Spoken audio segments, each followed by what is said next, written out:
OK, bonjour tout le monde. Bienvenue à notre assemblée de notre conseil municipal pour le jour c'est le 12 juin.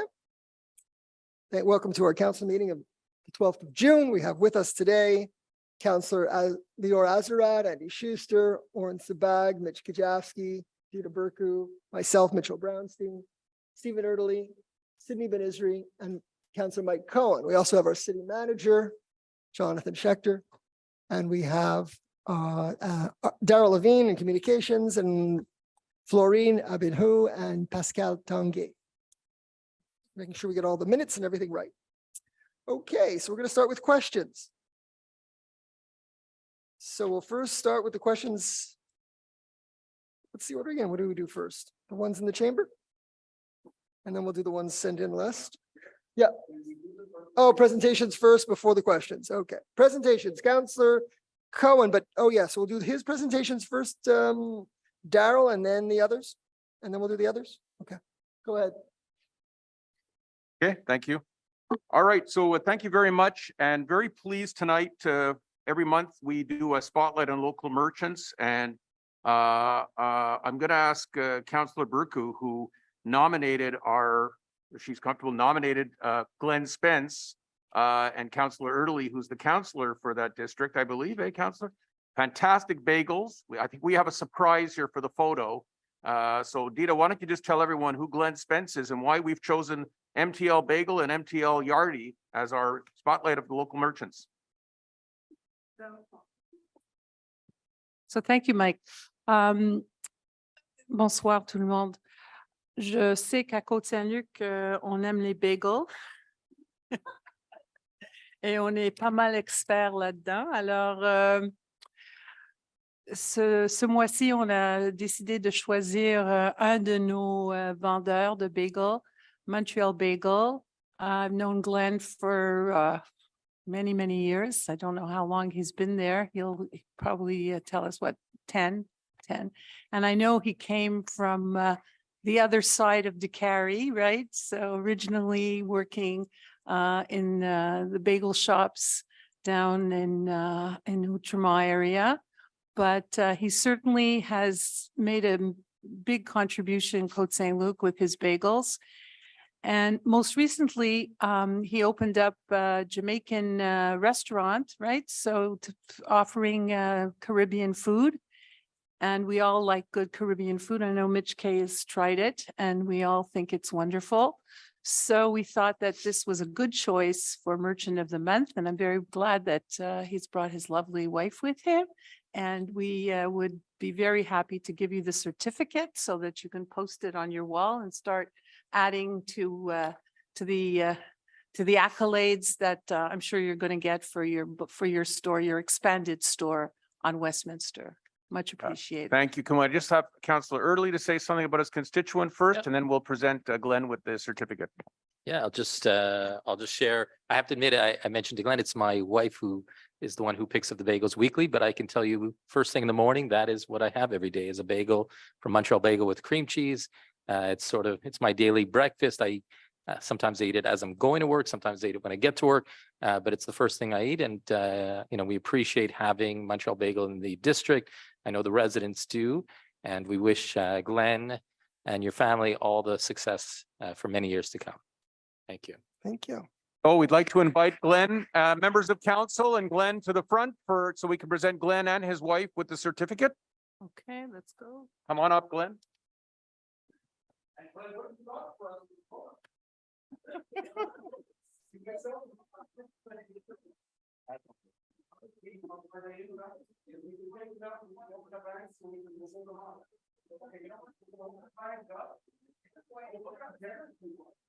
Okay, hold up the bags. Look at this generosity.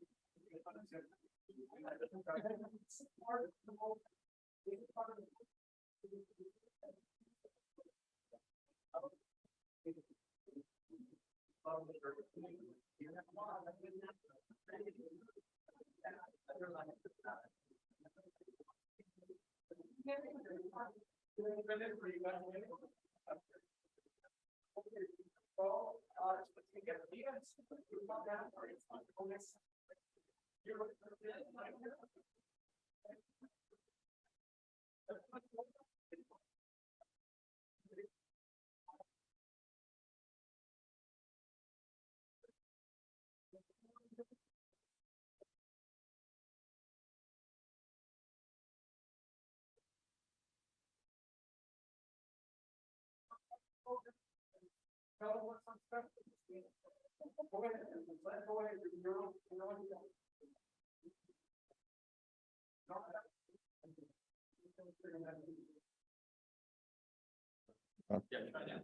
ahead, Glenn. Yeah, hi. I just want to say thanks to the city of Côte Saint-Luc. It's a pleasure being here. It's a great city to do business in, and thank you very much. Thank you. Thank you very much. Congratulations. Mazel tov. We'll expect to see that on the wall when we'll get it. All right, terrific.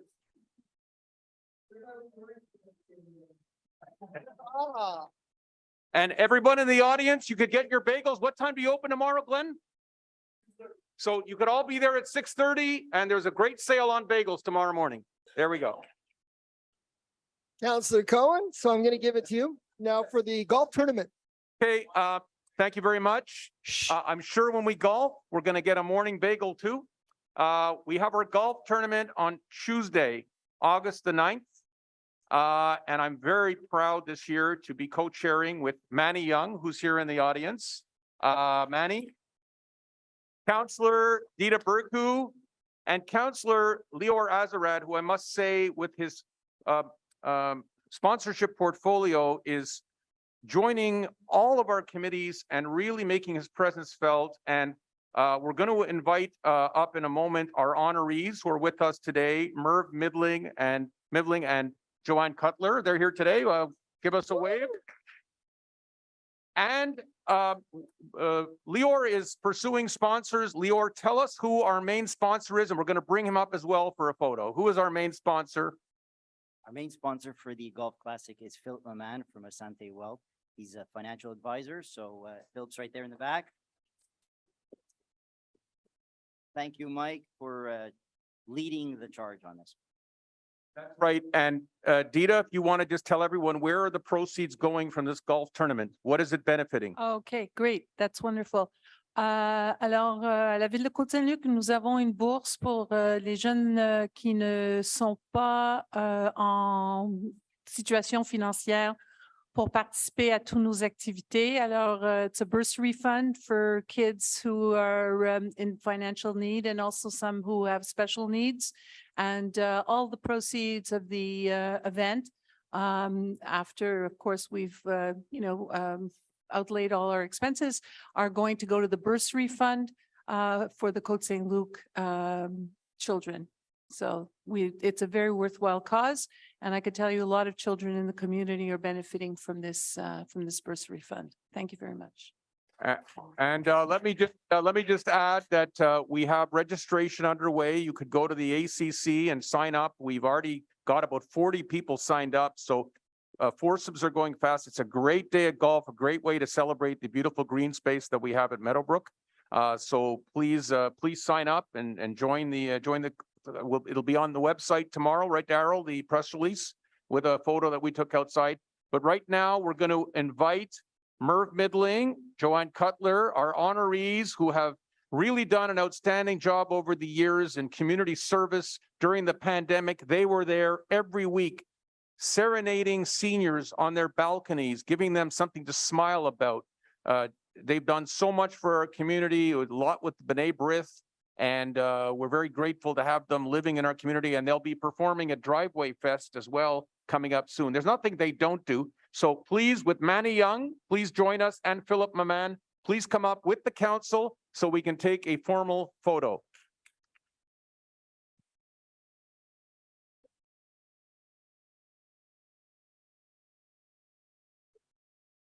Oh, that's just my That's it. No, you're gonna be at the bottom there. Go ahead. You're very tall. Yeah, no, because you're the honorees. Manny, go come down with them. Manny, you're our senior statesman, Manny. Here, and hold the golf, hold the golf club again. Everyone, just hold it up. Hold it up. Let Manny, let's have Merv hold the other side. That's good. Here we go. There we go. Okay, everyone, Miss Kate? This way, all right. Right here, look at this thing. 1, 2. Thank you. One more for Joel. How did you do that? Okay, Joel for the around the town. Thank you very much. And I just want to give an opportunity for Merv and Joanne if they want to say a few words. Oh, you go. Or sing a song. Or sing a golf song. Do you have a golf song for us? No, Mike. You're asking me like now? No, You no. couldn't have Well, no, asked me a can month you plan ago. one for August 9th? We'll see. Well, you know what? Okay, let's just turn the mic. We're very honored. We feel very honored and privileged. We're not only residents of the city of Côte Saint-Luc, but as Mike said, it just came up with this plan during COVID because the seniors were stuck in their houses, and we're singers and we do a lot of things around town professionally. But we felt that if we stood in their parking lots or their driveways and they could come out on their balconies, we'd sing to them, and it took off. And now we do. It was a win-win-win. Now we raise money by donation only. If they can give, they give. If they don't, it's no obligation. And we raise money for the Harvey Levine Memorial Fund for Cancer Research, but Merv and I do not get paid at all. So it's just, we do 20 to 25 concerts every summer. And we've already begun. Yeah. So thank you. Thank you. All right, thank you very much. Thank you.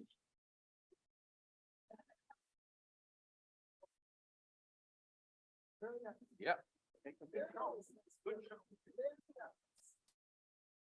Yay, very nice. Thank you. Thank you so much. We have 2 other announcements. Yep.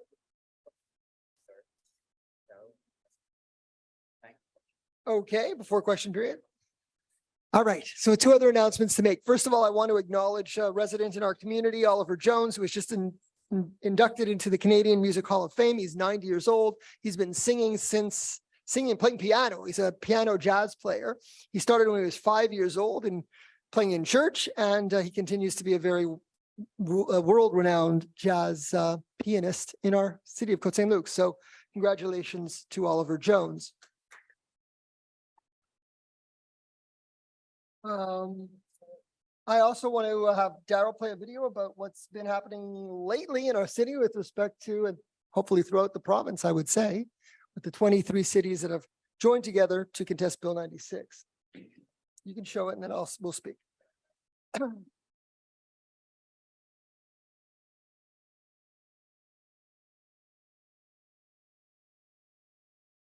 Une alliance de 23 municipalités a déposé, le 6 juin 2023, une demande de révision judiciaire et jugement déclaratoire en Cour supérieure du Québec, contestant certaines dispositions de la loi 96.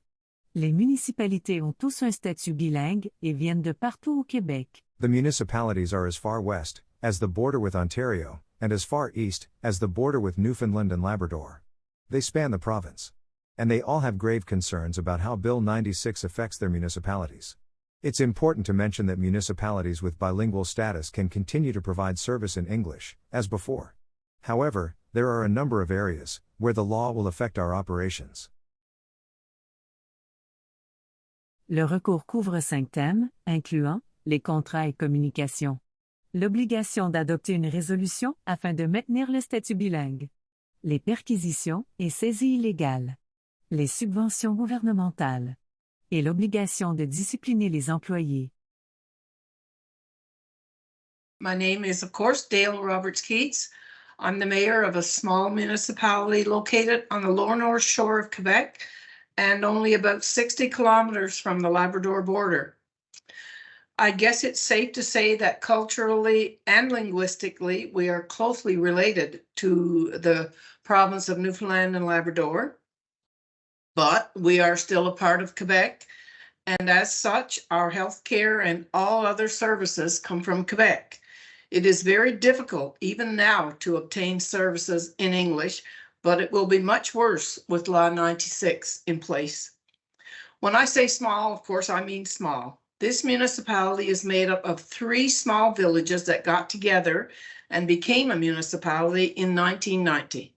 Our current population is less than 700 people, of which 99% is English. The main industry here is still the fishing industry, even though we're moving more towards tourism lately.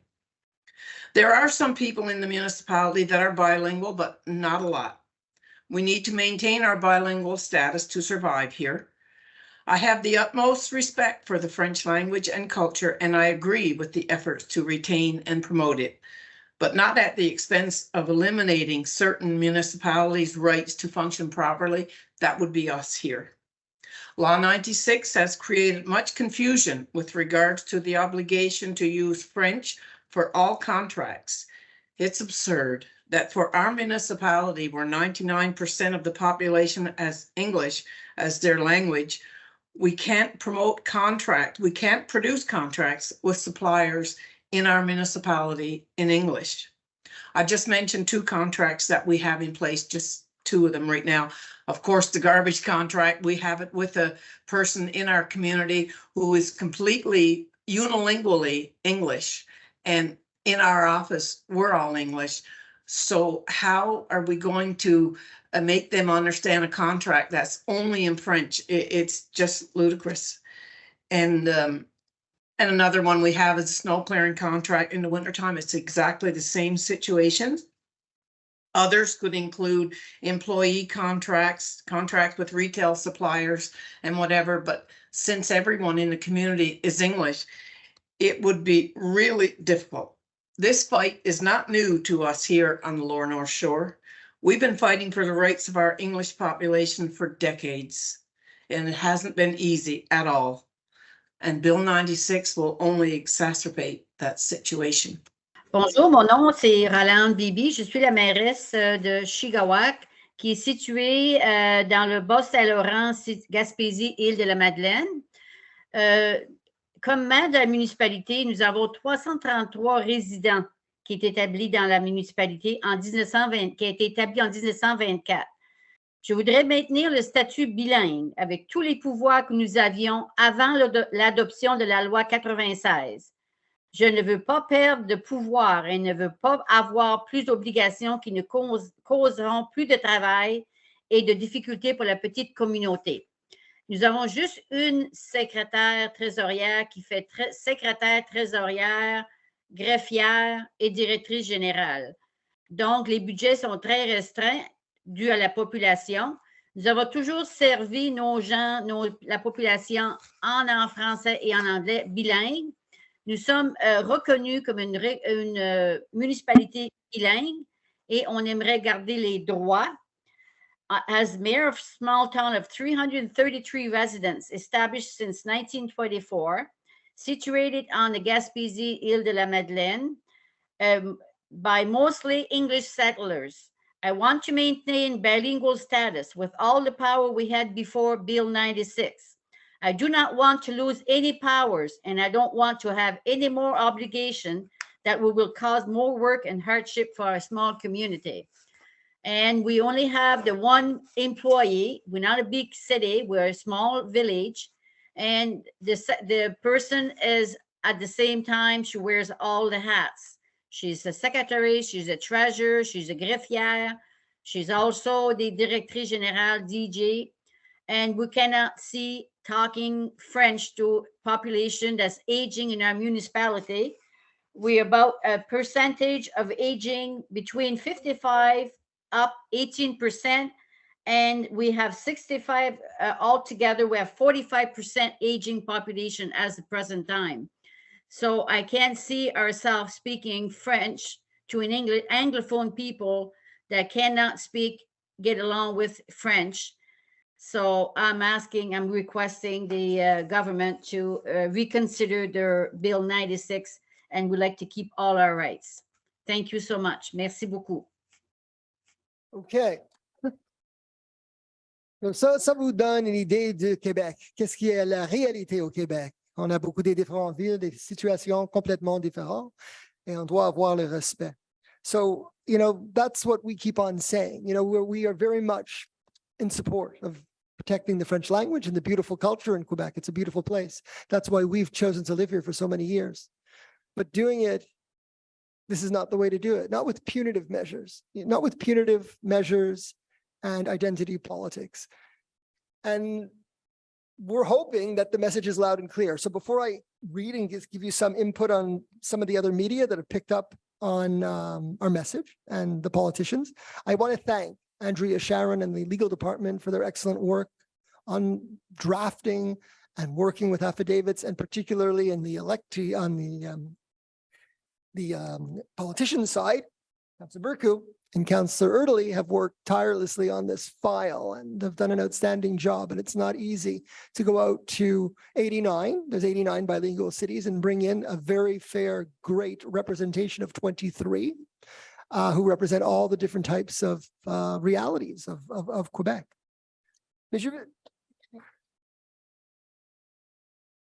So, maintenant, dans le devoir, et je veux dire que Jean Corriveau, qui était le journaliste qui a écrit cet article, a fait un très bon travail en expliquant exactement ce qu'on essaie de faire à Côte Saint-Luc.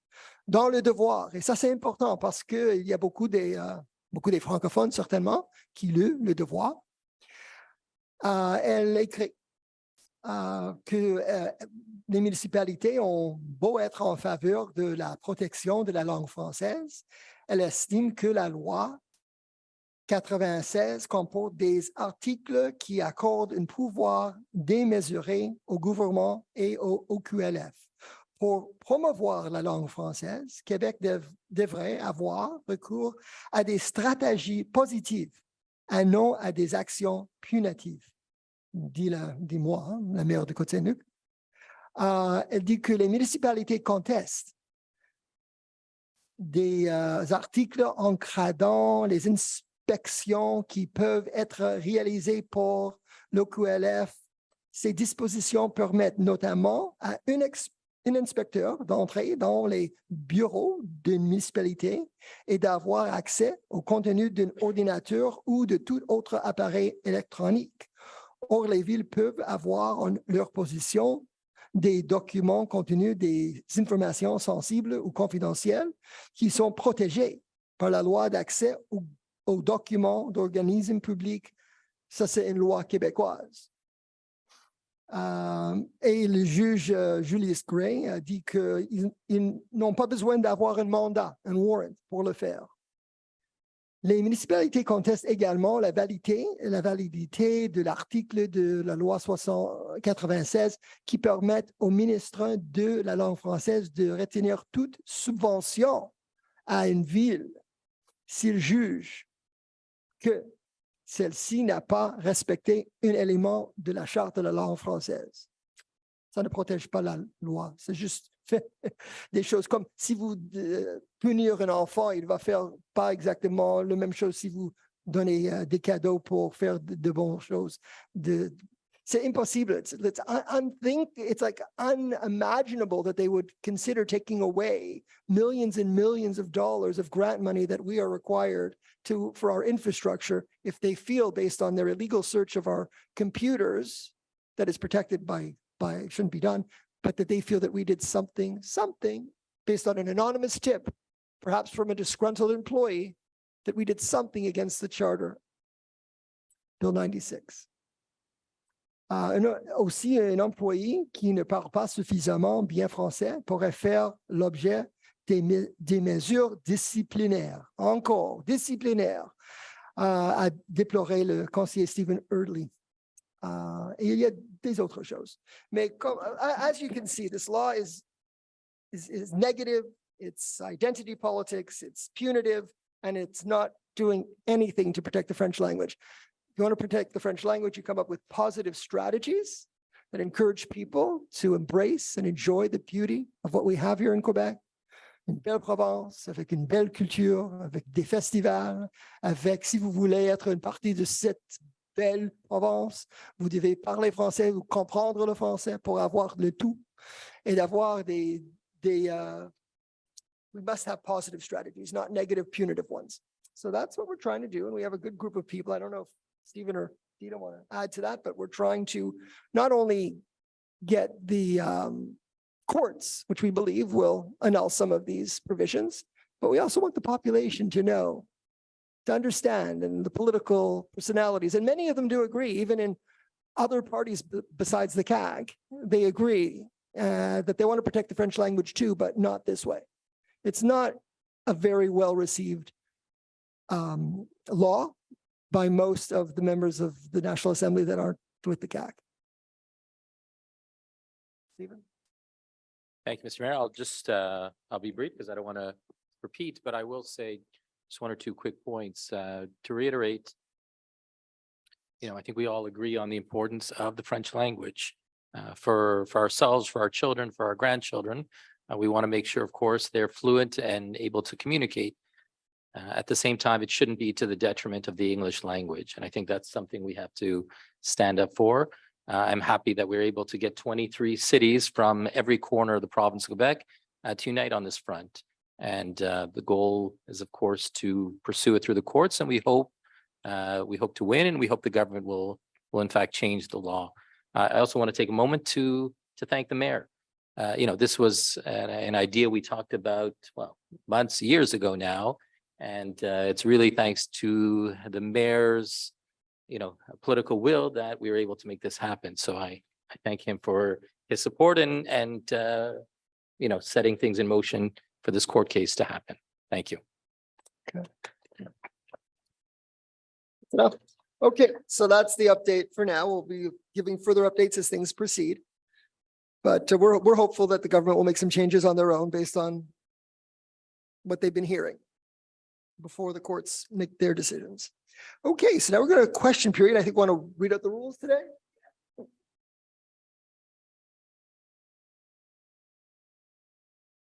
But just before we must adopt the agenda. Okay, all right. So Councillor Cohen, adoption of the agenda, please. Yes, Mr. Mayor, I so move the agenda for the Monday, June 12th meeting be approved. Moved by Councillor Cohen, seconded by Councillor Azarad. All in favor? Okay, question period. Merci. The City of Côte Saint-Luc Council allows residents and non-residents to ask questions at its council meetings in French and English. Every person wishing to ask a question must, at the beginning of the council meeting, fill out a question period form, which can be found at the entrance of the council chamber. The question period at a council meeting is limited to 30 minutes, but may be extended subject to the consent of the majority of the members of council. Given the time limit and given the desire to allow as many questions as possible, every person has 3 minutes to ask one question and one follow-up question to the mayor. Prior to asking a question, every person must state his or her full name. Following the discussion of the council agenda items, there is a second question period. During the second question period, attendees can only ask questions about items that were on the agenda. No person may use violent, offensive, or disrespectful language when addressing a question to the mayor. Thank you. Thank you. Et en français? En français, s'il vous plaît. Oui, en français. Donc, le conseil municipal de la ville de Côte Saint-Luc permet aux résidents et aux non-résidents de poser des questions lors des séances du conseil en français et en anglais. Toute personne souhaitant poser une question doit au début de la séance remplir le formulaire et ce formulaire se trouve à l'entrée de la salle du conseil. La période de questions se limite à 30 minutes, mais peut être prolongée. En raison de cette limite de temps et puisqu'on souhaite permettre au plus grand nombre de personnes possible de poser des questions, toute personne a 3 minutes pour poser une question ainsi qu'une question complémentaire au maire. Avant de poser une question, une personne doit déclarer son nom, son prénom. Suite à la discussion de tous les points à l'ordre du jour, il y a une seconde période de questions qui doit concerner seulement les points qui sont à l'ordre du jour. Nul ne peut utiliser un langage offensant, irrespectueux ou violent en s'adressant au maire. Merci, Maître Tanguay. OK, so maintenant, on va commencer avec des questions. Sharon Friedman.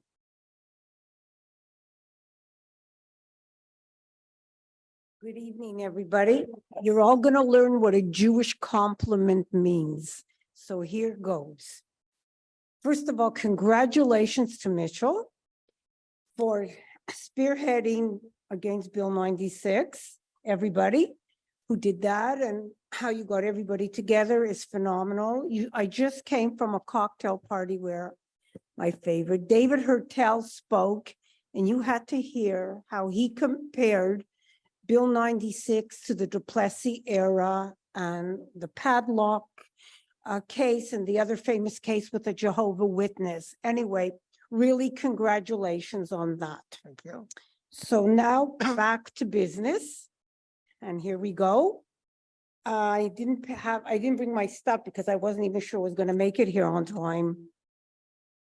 Mike Cohn, whose stuff I love to read, wrote a piece that your redevelopment plan is almost finished. Then if that's the case, then since last time I came, you could give me no details about DeCarry Square.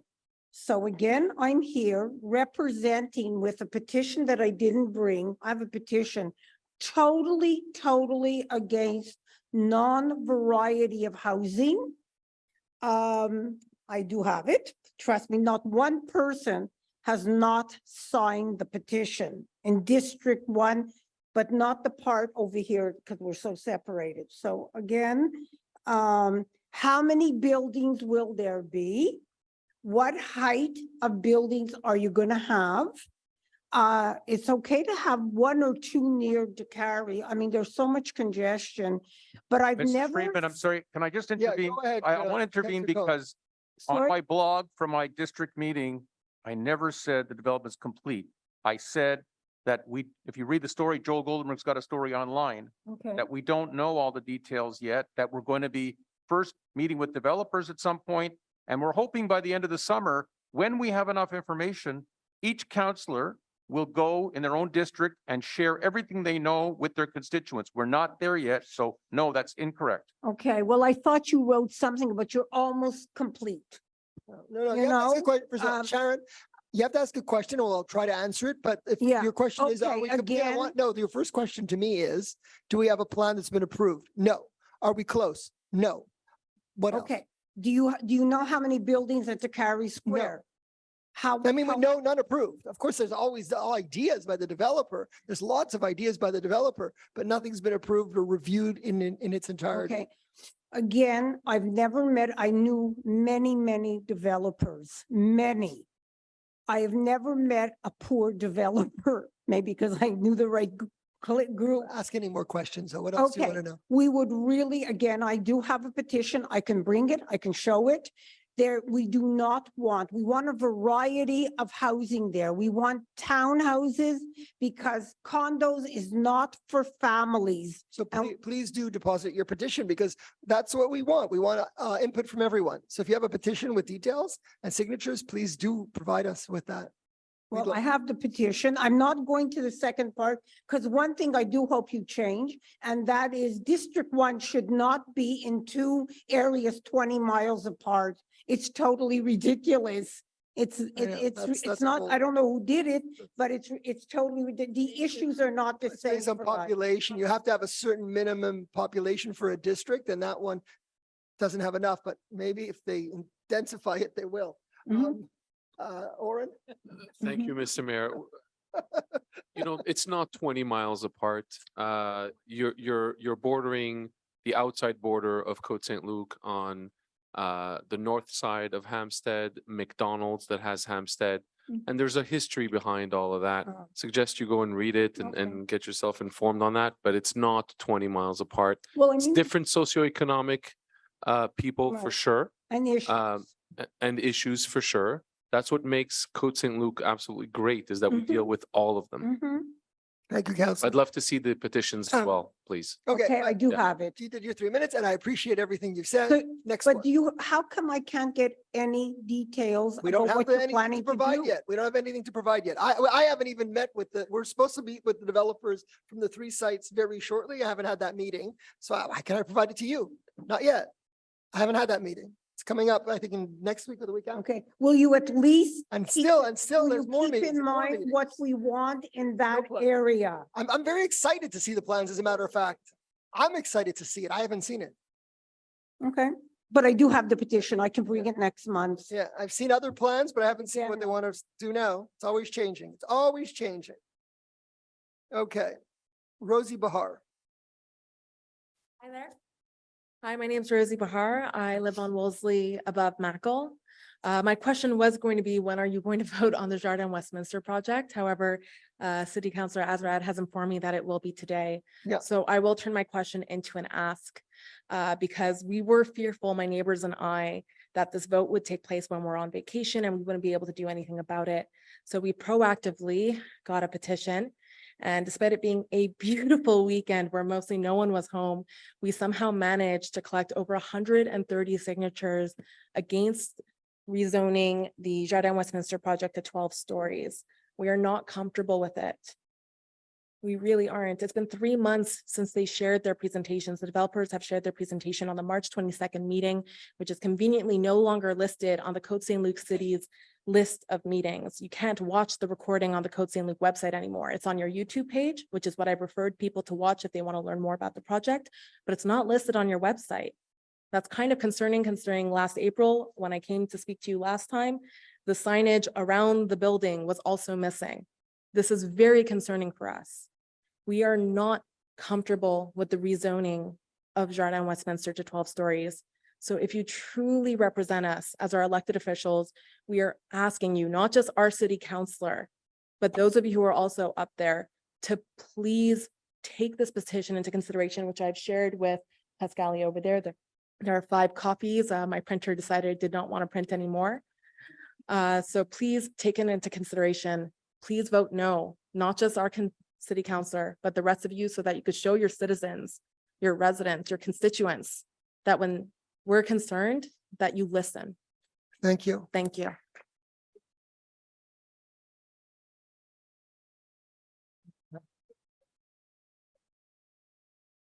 Norman Sabin. Good evening. Good evening. Sabin's good. So I wanted to comment on an article in the Suburban from May 31st, 2023, page A7. Côte Saint-Luc looking into possible Cavendish speed cameras. And what's made very clear in the article, and I agree with Councillor Kujawski, is that there's a lot of speeding going on Cavendish. Along with the speeding is a lot of red light running. I've seen cars running red lights at every intersection. Merton, Fleet, Kildare, the Avenue, and Mackle. What the city seems to be proposing is to put in speed cameras. And that's, I guess, photo radar, right? So if you go by there, you're going too fast, you get a ticket in the mail. And Côte Saint-Luc, you know, that's one solution. But I think the question is, you know, to get to the root of the problem, why are people speeding so much on Cavendish? I mean, we've all seen it. We all see it every day. I see cars going through red lights, and it's very scary because one day there's going to be a major collision, or a pedestrian is going to get killed, or a cyclist.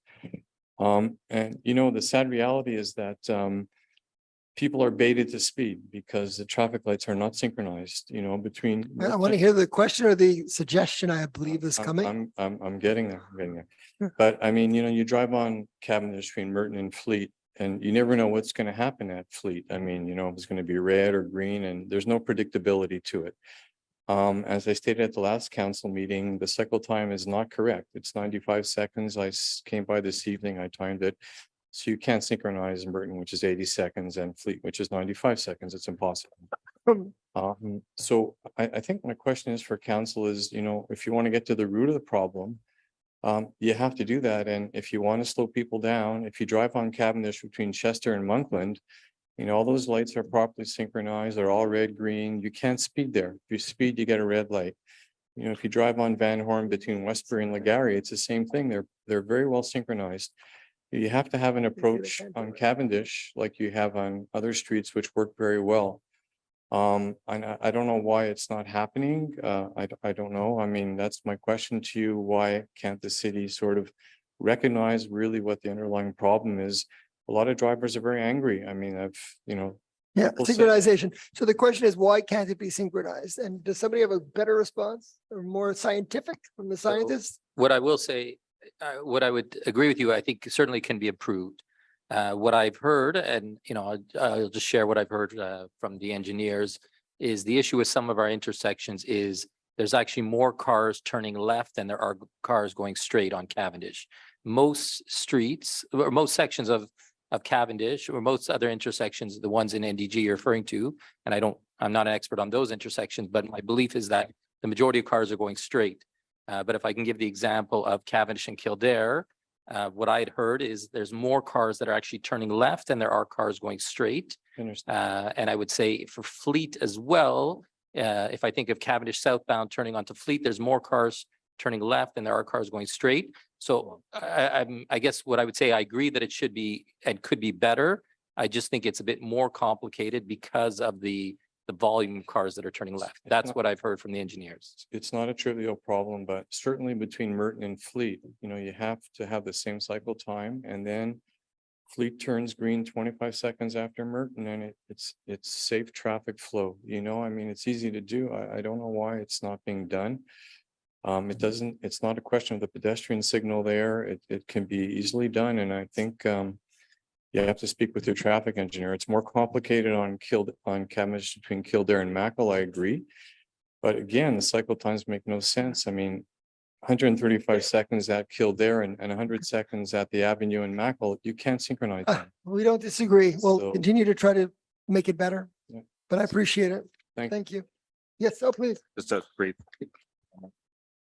Councilor Gajowski. just a comment based on what I said last month. Joe, thank you for the coverage on that. I think maybe we're oversimplifying here. People don't necessarily speed because of cycle times and because they're frustrated in traffic. They speed also because of road design. And we've discussed that with our city managers, specifically with Tanya Bramovich, our associate city manager for urban strategy, that people tend to speed on streets that are designed for speed.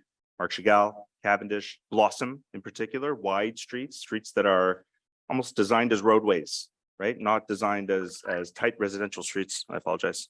You're welcome, Tanya.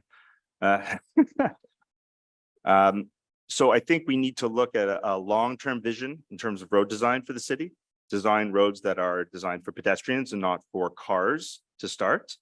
And I've told Tanya this, that while we should have a long-term vision for different road designs that will slow people down, we have a current problem of we have our current road designs that we've got to deal with, like streets like Blossom, that have invited speeding, you know, with downhill, where you can see the end of the street, you know, it's just inviting speed.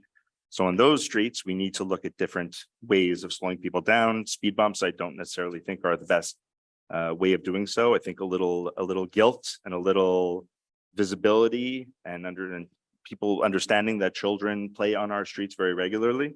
So we're looking into different ways of doing that. I've reached out to the community. We're looking at different forms of art, different street art, things that will give the appearance of narrower, tighter streets and reminding people that children play on them.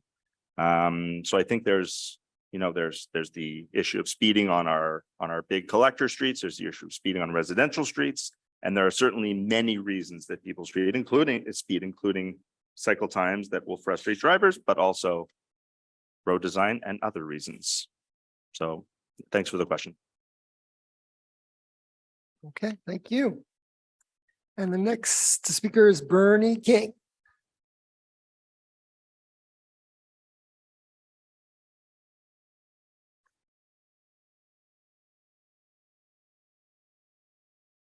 Brownstein? Yeah. Bernie King, 6875 Norwalk. I'd like to commend the council, City of Coastal Council for the challenge against Bill 96, and I applaud you greatly. I have a couple of issues here. One is that with respect to Bill 96, are you getting any support from the federal government? I understand a number of municipalities are challenging the bill. Is the federal government doing anything to back us up in this respect? Because I'm deeply appalled by the government of Canada letting us out on a limb, leaving us out, not supporting us in any way, or defending our rights under Canadian Charter of Rights and Freedoms. So I don't know what's happening in that respect. So For one thing. this is a legal action by bilingual cities on the issues that affect bilingual cities, and we're all doing it together. The bilingual cities. There's 4 or 5, I think at least 5 other actions that are going on as well. In terms of federal support, I think you need to speak to our MP, Anthony Housefather, who's our biggest supporter for sure. But beyond that, this is a court case that is about bilingual status, of bilingual cities. Councillor Erdly? I'll just add that we haven't officially made an application to the federal government, but we have made one to the UMQ, the Union des Municipalités de Québec. I can't remember if it was 2 months ago, Jonathan, the Metro sector. And if I can also just give you a precision, the UMQ required an official court number, like that we physically file the proceeding before they examine our subsidy, which we did. And just today we sent them a copy of the court proceeding and a copy of the court number. So we're anxiously waiting to hear from them, and we're hopeful that they will award us some form of subsidy for this challenge. Yeah, and just to add, it's a court case we believe that merits not just our cities. Some of the clauses, for example, the search and seizure affects every city in the province of Quebec. Even, we have, Businesses too. if I can add, we have several members of the police force. Merci, merci d'être venu. Even the police cannot enter a premises and search my computer without a warrant. They can't search our, take pictures without a warrant from the court. Yet the Office Québécois de langue française has that right. And again, this is something that affects not just the 23 municipalities, but every municipality across the province of Quebec. Yeah, the other thing is the Quebec government is continuing to pass laws which are most of the time discriminatory and unconstitutional. And I was wondering why this government is not obliged to verify the constitutionality of any proposed laws that they want to pass, because we are taxpayers, we're paying for them to discriminate against Mr. King, non-speaking. we hope that So I want to know what is being done in that respect to defend our rights regarding laws that are being passed without any verification of the Constitution. So there's two parts. The Constitution, of course, the original Constitution does not have a notwithstanding clause, and parts the Constitution, and that is being challenged in many of the court cases. The right in the Constitution, the lawyers are invoking and that's why that case was stayed, because you have the absolute right to have service in English and French in the courts. So there is a notwithstanding clause on the charter, and there's other laws that are being broken, like the Access to Information Act of Quebec, which is a Quebec law, and that's being broke. Now, will their lawyers eventually advise them to modify the law before a hearing on the merits? Maybe. We have to work, but we can't control what they do and how they operate. But clearly, if they would speak to their lawyers carefully and review all these clauses, they'd realize they're in breach of them, and maybe they'll modify them before a decision. We'll see. We just have to keep pushing. Oh, okay, thank you. With regard to more local problem issue, when I'm driving my car and going east on Kildare towards Cavendish, there's a flashing green light, which gives you an option to turn left or right. And there's also the walk light is on the same time.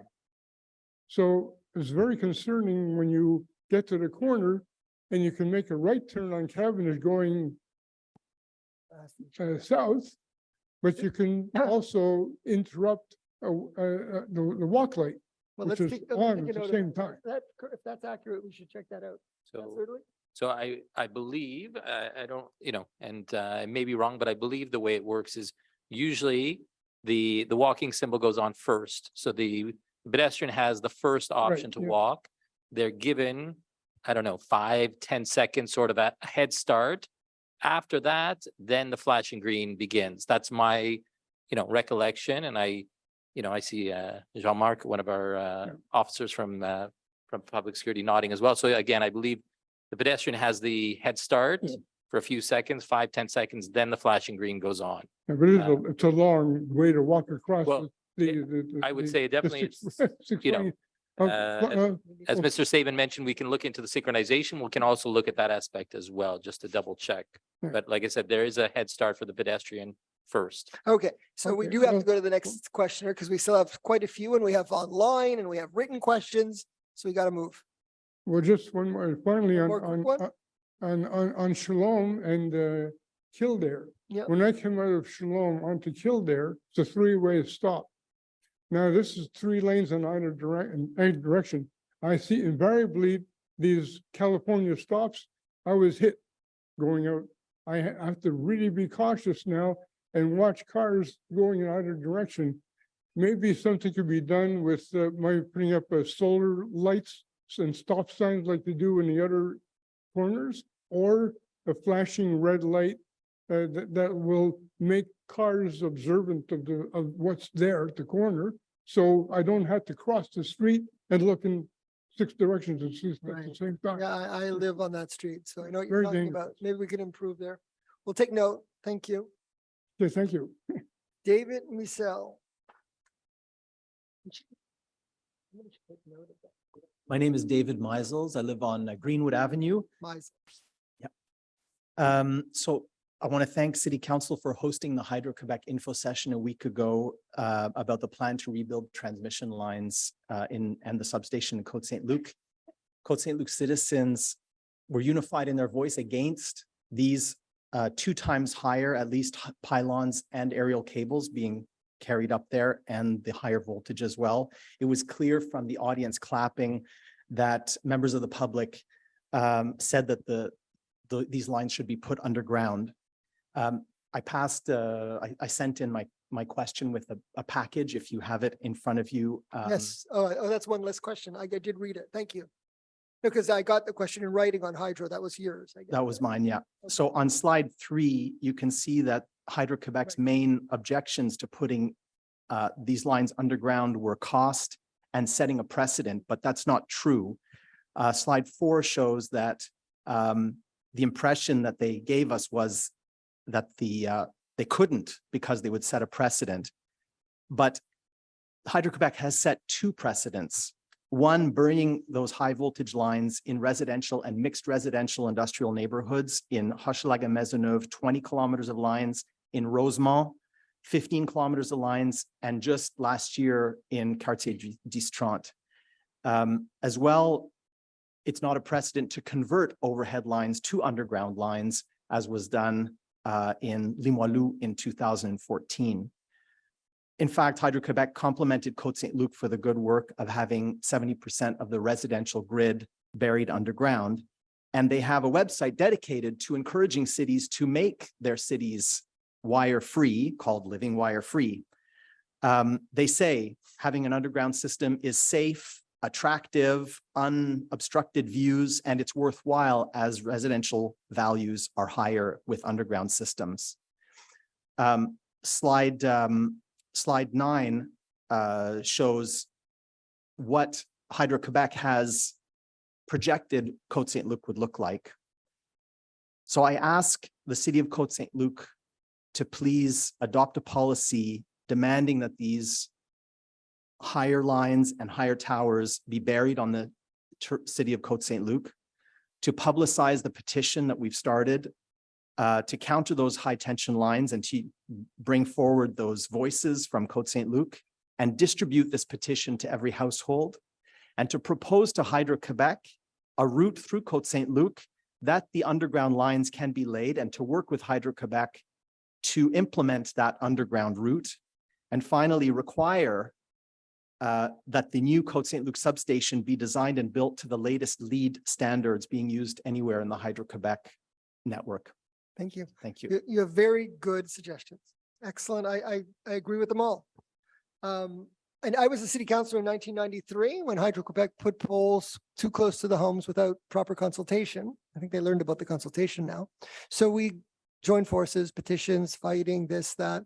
Eventually we got them to move the poles back.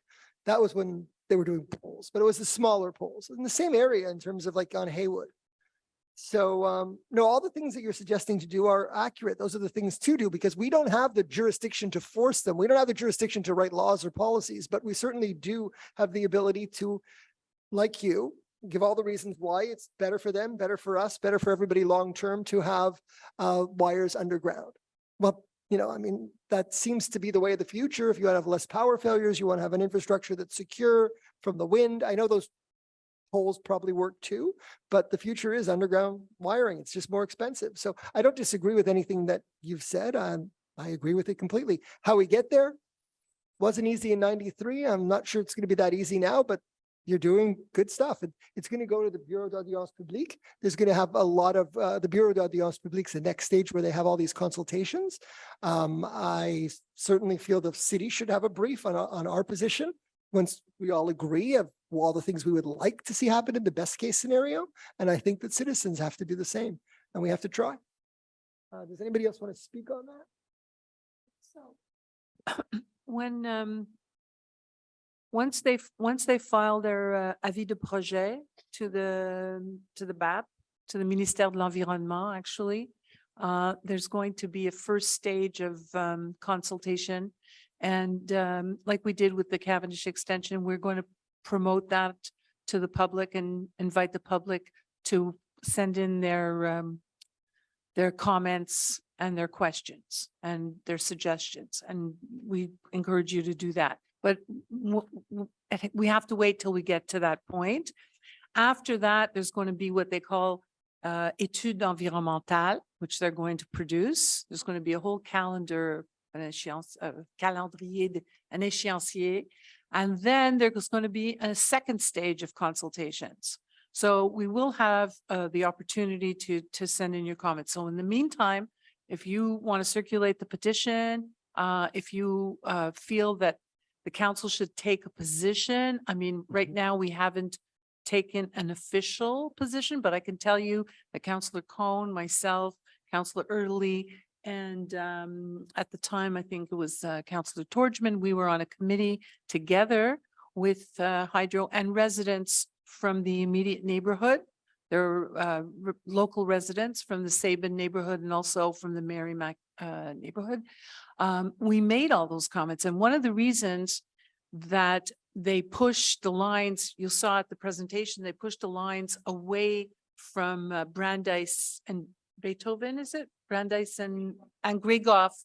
They pushed the line closer to the Hippodrome in the CP yards is because of our intervention at this pre-consultation phase. It was a kind of, you know, they were consulting with the local community.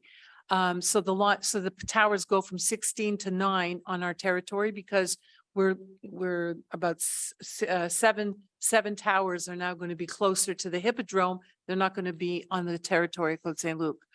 That's a first step, right? I mean, that helps the Côte Saint-Lucers, but then to bury the lines is another huge demand. From their perspective, it's huge. From ours, would be the logical thing to do. So it's step by step. This is a process. They did a information session for a reason because the law requires it. They didn't do it out of the goodness of their heart. There's a law, Environmental Assessment Act, and they're required to do it. And now we have to go step by step. Well, I'm happy to meet with you privately and do anything that I can to help. Councillor Erdely? I'll just, I'll add as well, and thank you, Mr. Maisels, for coming.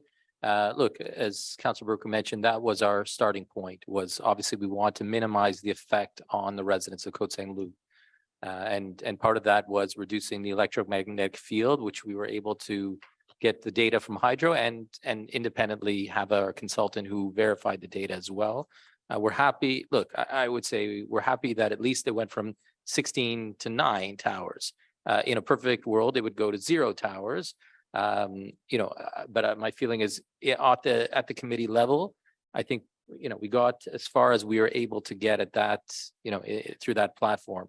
But definitely, it's something we're going to continue to look into. And if we can get them to put the entire line underground, then we'll do that, because obviously it's not just affecting, I think we spoke about this the other day. It's not just affecting our lives. The current pylons that are up there go back to 1955. So we're talking about 70 years, and whatever we put in place now will be there for 70 years. It'll be for our children, our grandchildren, and great-grandchildren, and so on. So we know that these are very big decisions, and we take them to heart. Thank you. So this perfect world does exist of underground lines. It exists in Limoilou, where it was converted. It exists in Hochelaga. This perfect world exists in Rosemont, and there's no reason why this perfect world should not exist here. We have a garden city as much as Hampstead billed itself as a garden city. I went for an 8K run almost around the whole perimeter just before I came here. And I can tell you, there is no place in our city that is so visually contaminated as will be when those lines go up. We must fight it. I appreciate Councillor Burke, who's positive and hopeful outlook. I've read a couple of BAP reports on Hydro-Quebec lines, and I'm sorry to say, my impression of them is a rubber stamp. I read anyway. So we need a great, sorry? Yeah, it went to the BAP, and the BAP basically No, but the said, "We hear projects you you." mentioned where it's underground also went to the BAP. So we have to find that formula. Exactly. So I would be delighted to meet with you, Mr. Mayor. I would be delighted to help out on this. If it's a long-term project, absolutely. Just one point, Hydro-Quebec was clear that the going from 16 to 9 is not a fait accompli. They said they're not getting great support from the rail yard, and they were like downplaying the likelihood of that. There was no guarantee. I really would like us to all work together. We need a massive hue and cry from the whole city. Most of the people that I spoke to when I did my walkabout and I was handing out flyers did not know about this. I really, really need the city to over publicize this.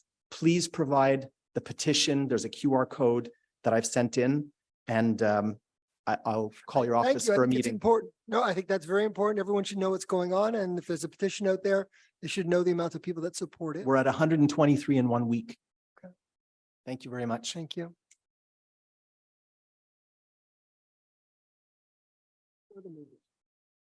Okay. Carrie Nikovsky.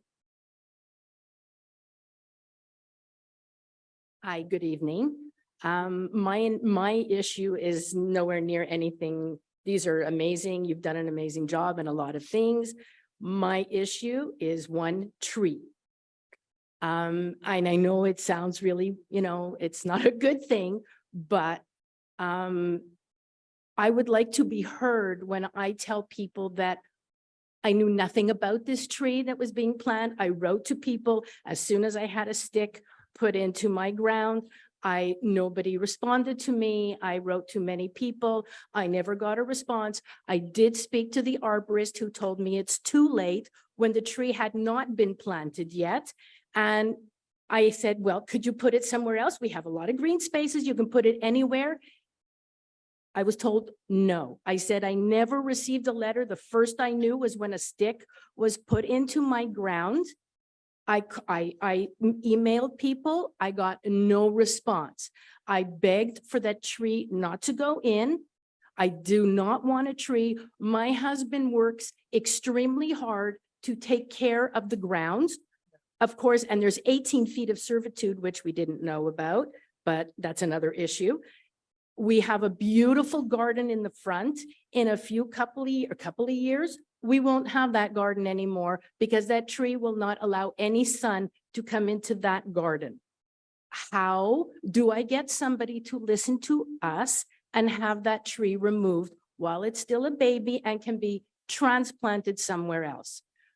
A letter went out. We never received this letter. If we did, I promise you, I would have been the first one to say, we do not want a tree. 26 years, we were told you can't put trees there. 26 years, you cannot put trees. All of a sudden, boom, 26 years later, oh, we can put a tree now. That Oh, you doesn't, mean the city told you couldn't put a tree on that? for 26 years, It's on my your land husband, because it's public land. Okay, but Councillor Early wants to respond, right? Thank you. So, I'll share a bit of background. So first, as I've said before, the city has had to cut down over 2,000 trees since 2013. So in the last 10 years, finally, last year, for the first time, we were on the positive side in terms of catching up on those two. We basically overtook by planting 2,000 trees. Now, the reality is we cut down 2,000 mature trees. Probably many of them were 10, 20, 30, 40, 50 years old. We've replaced them with 2,000 little sort of baby trees, which have much less canopy, which produce much less oxygen and so on. We are in a tree deficit. And I should mention 10 years ago when this started, we were behind by several thousand trees. There's a study that's done by Montreal on the canopy of different cities, and Côte Saint-Luc Côte Saint-Luc is, I don't know if I'd say it's one of the worst, but I would say it's certainly below average in terms, if I compare, let's say, to one of our neighbors, to TMR, Town of Mount Royal, their tree canopy is much better. Even Hampstead, their tree canopy is better. Now, I understand your point of view. However, the dilemma is this. Every resident might say, I don't want a tree in front of my house. At that point, what does the city do? You know, we need to plant trees. It's in the common good, just like it is to have streetlights. There's residents who don't want streetlights. There's residents who don't want no parking signs. There's residents who don't want fire hydrants. You know, we get it very often. As you mentioned, the first 18 feet of your land is, and I shouldn't even say it's your land, the first 18 feet is actually owned by the city. So that means if the city has to put a no parking sign, if we have to put a street light, if we have to put a fire hydrant, the city is within their rights to do it. So I have the utmost respect for you and I have sympathy, but we have to look at the city as a whole. And if I do it for you, then we'll have to do it for 50 or 100 other people. But there was a choice. There was apparently a letter. There were two letters. We were told there were two letters, one telling you which tree you could pick and one telling you you can opt out. If I No, did sorry. not, well, So whatever, actually, there was an opt Sorry, out. I'll clarify. There was no opt-out. So let me just. It's online. There was in the letter, it said you could let us know. If I may finish, I'll just finish. I don't believe there was an opt-out. I could pull up the letter and if I have 10 seconds. But what I would say is in the letter, there were options if you wanted to choose a tree. That is correct. No, there was but an opt-out. There was an opt-out part. I A can't neighbor say- of mine opted out because she got the letter. No, there We- was, you could have said you don't want it this year and if what once we- they reach the quota, they're gonna come back. What we to it. had done, what we had done in some previous years would say, so in previous years, we had said to some residents, okay, if you don't want it this year, you can get it, we could push it back a year. That we had done in previous years. That's But not what it said. That's not what it said. I'll Because let Councillor Kajavsky speak We'll and get you the I'll pull letter. up the letter as he's talking. Thank you. Councilor Kajavsky. Yeah, I mean, I don't have a whole lot to add. There was no opt-out. Last year, we allowed, I think, 4 residents to defer their tree planting 1 year. But we planted them this year. I really have nothing to add to what Stephen said. I mean, yes, I have sympathy. But, you know, I personally learned the hard way about something that relates to home ownership. When I moved into my first home, I discovered the hard way that my sewer pipe belongs to me after my sewer pipe blocked and we had to spend $10,000-$15,000 because I didn't know what I was getting into. But I tell all homeowners, when you purchase a home, you need to know where your property line begins, where your property line ends, what you own, what you don't own. And I was guilty of that 10 years ago. I should have known that my sewer pipe belonged to me, and everyone who purchases a home anywhere in the world should know exactly where their property begins, where their property ends. Now, that said, we cannot build a gate that you cannot pass through on the first 18 feet of our city land. You have to have access to your home. But it's been established many, many times over that planting a tree is in the greater good of our Okay. community, of our society, of our humanity. I get that. But honestly, if a person doesn't want it, they should not be forced to have it. And I know it's a tree and trees are awesome and trees are great, but they should not be forced to have it. Okay, Problem is, we Ms. need laws Koski, that no, but apply we did, one to second, Ms. everyone. Koski, we have to move on. You can read the letter. I very know, quickly. I know. So You can read the letter very I- quickly and then we'll have to move on. I have the letter in front of me. I'm not going to read the entire letter, but I'm looking at it. There's nowhere in the letter where it says you have the option to opt out. It actually specifically says that it specifically mentions the land is part of, here we plant the right tree in the right place. It basically says that it is on the city land. No, Uh, but there is a Anyways, place. I'll show, I can show it to you. I know you Maybe don't from like a the tree, you previous didn't want to year get the tree, and I'm sorry. That's the city policy that was adopted and staff is implementing that policy based on recommendations to protect the environment, have more trees and everything else. I know not everybody likes it, but I appreciate the question. The next questioner is Bram Schuster.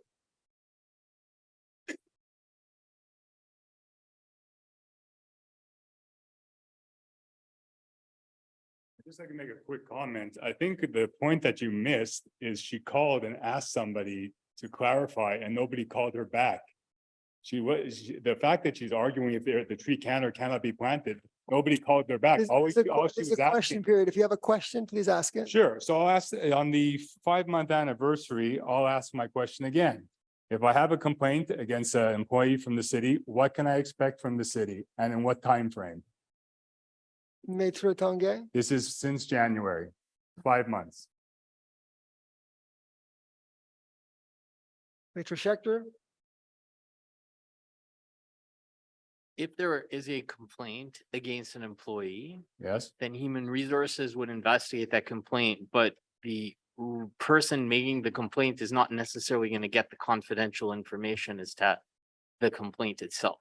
If I make a complaint on behalf of a minor, my 12-year-old, and I don't name the accuser, logic would dictate that you would ask me, A, who are you making the complaint against at minimum, at bare minimum? I also authorized in my complaint that anyone from the city has permission to speak to my son, who is a minor, and I left my phone number there. And everything is in the record. It's been documented. It's been documented again. We found out last month that it was Miss DeFurio who's handling the case. I went there the next day. I spoke to her. And quite frankly, what she told me is, she told me she's going to look after the video. She's going to pull the video from 4 months ago, which is impossible, and listen to the audio. So first of all, that's impossible. She doesn't know who I'm accusing. She's telling an element that, yes, I think Mr. Benezri, your family's involved in this, in the security business.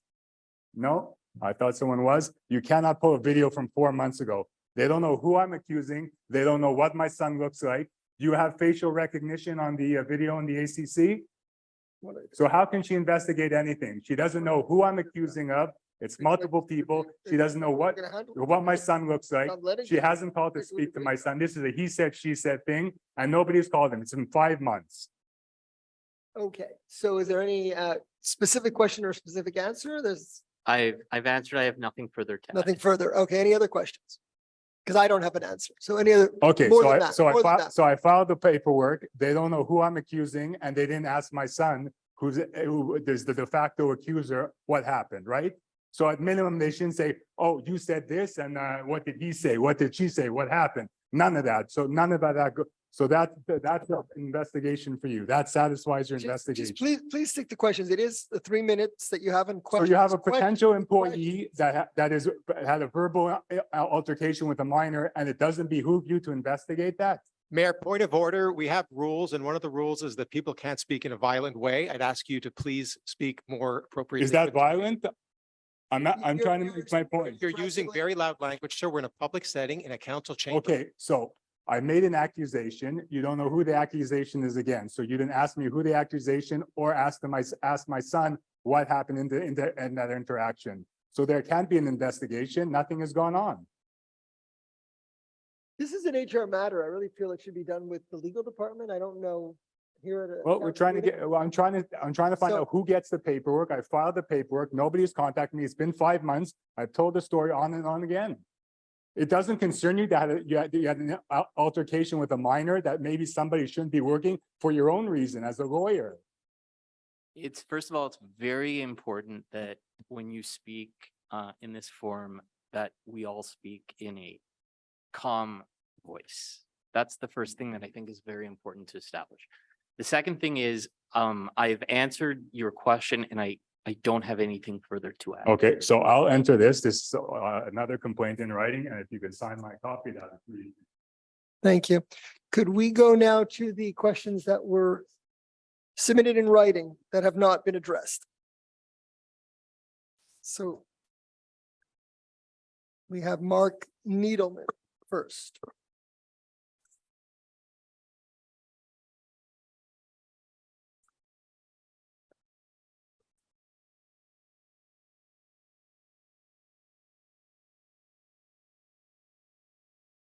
So we have a question from Mr. Mark Nindelman. Thank you. I'll just read the main question. Is there some way we could get Law 96 presented to the United Nations to highlight this outright trampling on the rights of Quebecers who don't fit in with the legal government view of what a Quebecois should look like? Yes.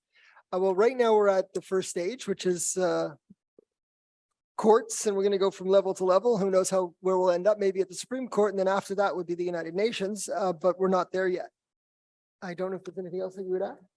We're not there yet. It's not out of the question. Okay. Next question. Next question is from Mr. David Sher. There has been an ongoing situation which had resulted in the loss of tranquility in our neighborhoods. Andy Schuster has been very helpful in trying to rectify this problem.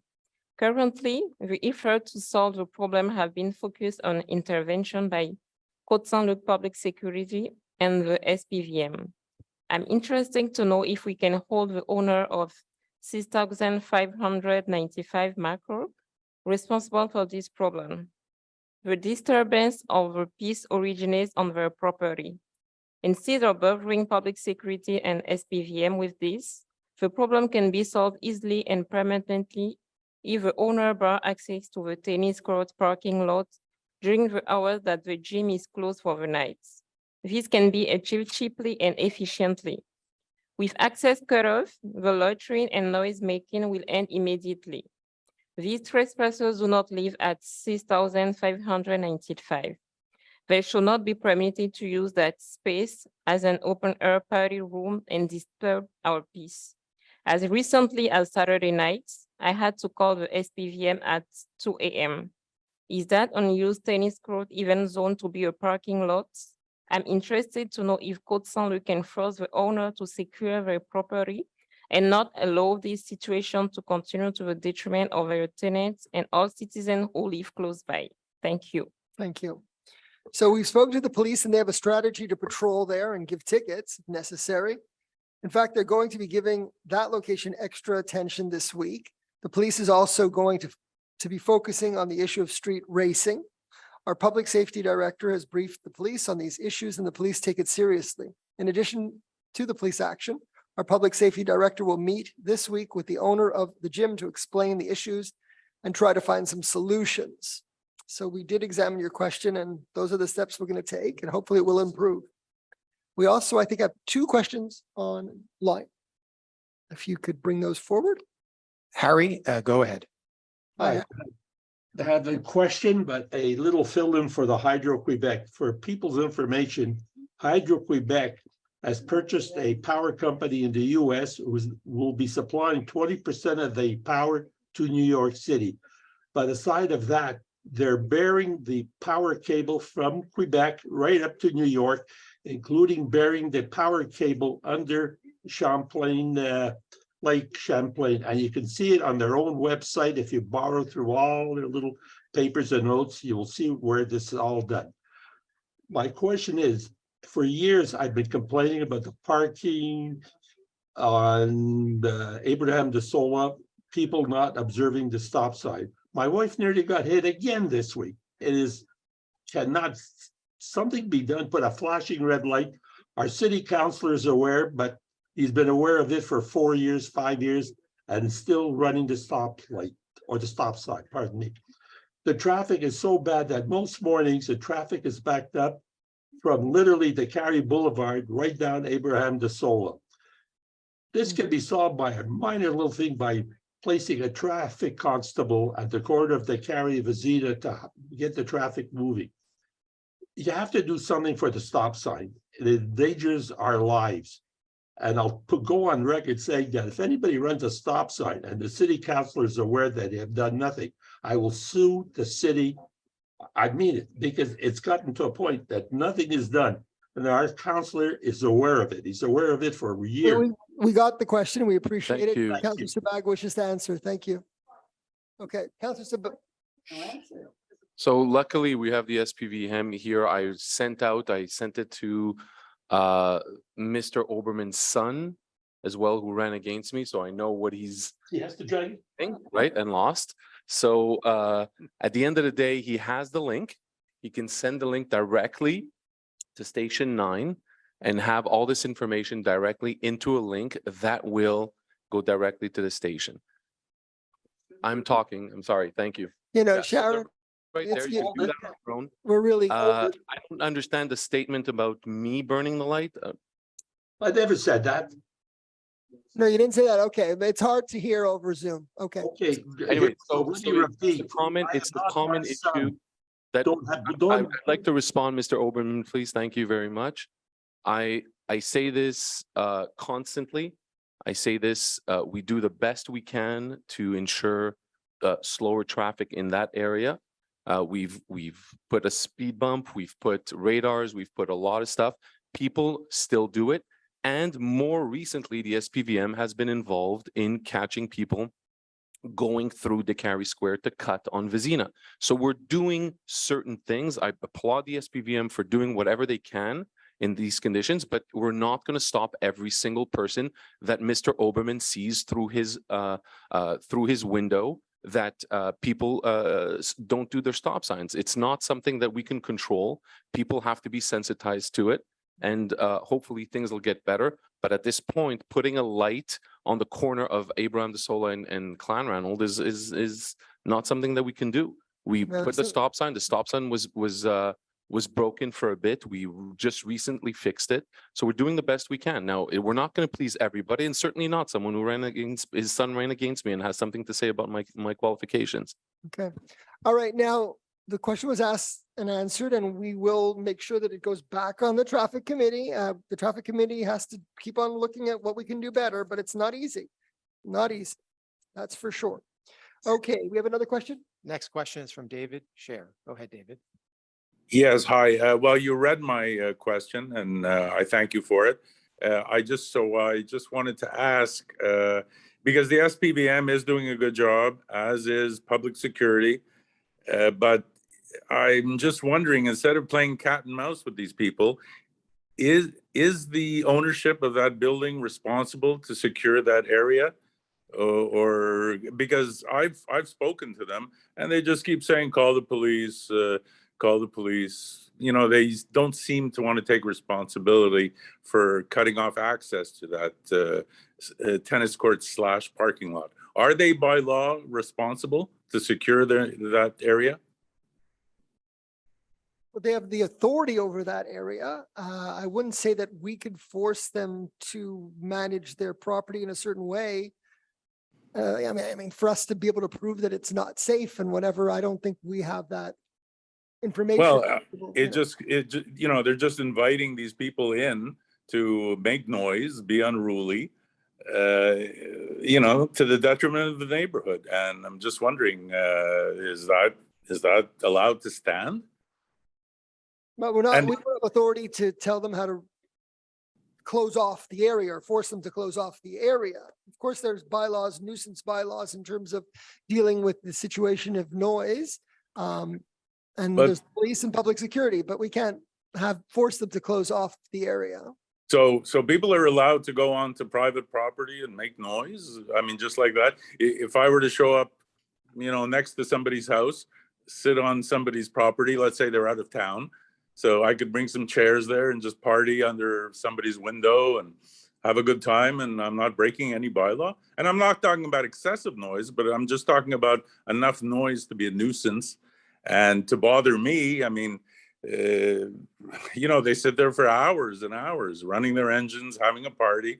Right. It's, No, so those you know. are the laws. So as an owner, you can call the police. No, you're not an owner, but if it was on my property, I would call the police rather than go outside and if I'm worried about these people.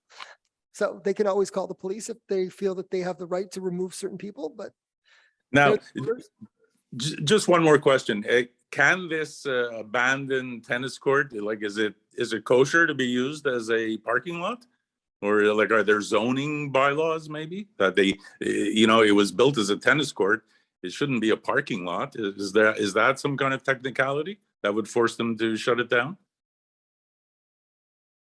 We'll look into it. I couldn't say. Thank you. I appreciate it. Okay. Check that one out. That's it. Okay, so I need a little bathroom break and you can start the rest of the meeting. Councillor Deputy Mayor, I'll be back soon. Thank you.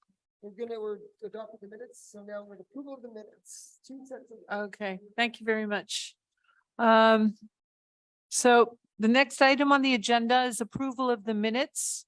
I would ask Councillor Azarad to move that resolution. Thank you. Thank you, Councillor Virgo. Okay, Be it resolved. Be it resolved that the minutes of the regular meeting of council dated May 8th, 2023 at 8 p.m. be and hereby approved as submitted. thank you. Seconded by Councillor Cohen. Yes, yes. Thank you. So the minutes are all in favor of approving both sets of minutes, May 8th, 2023 and May 15th, 2023. All those in favor? So it's approved unanimously. Business arising from previous council minutes? There's no business. Government correspondence, we have none. So we go on to the monthly departmental reports. Councillor Schuster. Thank you, Madam Deputy Mayor. The monthly reports submitted for May 2023 be and are hereby approved as drafted. Thank you. Seconded by Councillor Sabag. Thank you. Any discussions with regard to the monthly departmental reports? Who wants to go first? Councillor Schuster. Thank you, Madam Deputy Mayor. I will be super brief given the late hour. After a 3-year hiatus and months of rehearsals, the Côte Saint-Luc Dramatic Society brought its spring musical, the Shakespeare farce Something Rotten, to appreciative audiences at the Wager Auditorium. With its run having wrapped up yesterday, the troupe received rave reviews, apparently from Councillor Kajewski, from theater patrons and media, including comments about how professional our community theater is and how valuable it is to the citizens and residents of Côte Saint-Luc and beyond. Huge thanks goes out to the entire CSLDS team, including our artistic director, Anissa Cameron, her creative team, our incredible volunteers on stage, backstage, front of house, the staff from recreation, among other departments that help support this production, and of course, our generous donors who place an importance on arts and culture in Côte Saint-Luc. The Park Haven Outdoor Pool opened on June 3rd. And aside from it being a place for sport and fitness and cooling off on hot days, Park Haven Pool has become a hub for fun events, including some Heritage Days coming up, including Indigenous Day, June 21st, where the Buffalo Hat Singers will be performing beginning at 5 p.m. Our St. Jean celebration will be on June 24th, of course, starting at 11 a.m. at the Park Haven Pool, with pool staff organizing games, and we'll have line dancing with a live band. Also coming up, Volunteer Recognition Night is happening this Wednesday, June 14th, where we will be honoring and thanking all of our citywide volunteers at Cinestars Cavendish. Canada Day, Saturday, July 1st, with the rain date of July 2nd. We are pleased to be welcoming back the citizenship ceremony, inaugurating 40 new Canadians. And I know that's something very meaningful when I used to see that. The main event starts at the Wager Field at 4 p.m. with music and entertainment for all ages. New this year is a water station where participants can fill their reusable water bottles. So a little green initiative there. Celebrations will culminate with a longer drone show than last year's drone show in lieu of fireworks this year. So there will be no fireworks. But the drone show last year was very well received, and we expect this year's drone show to be even more spectacular. As the city of Côte Saint-Luc is making strides in sustainability and greener living, and given that fireworks cause air pollution, noise pollution, and falling debris in our neighborhoods, and given the current forest fires in the province of Quebec, it felt especially appropriate to forego having fireworks this year. As always, I'd like to thank Director Ziga and the recreation team, including staff and volunteers, for their massive roster of fun and educational programming and activities that help keep our residents entertained and active. Thank you. Thank you, Councillor Schuster. Yes, Councillor Sabag. No, is you go next. first. I'm a segue from Andy. Is- Okay.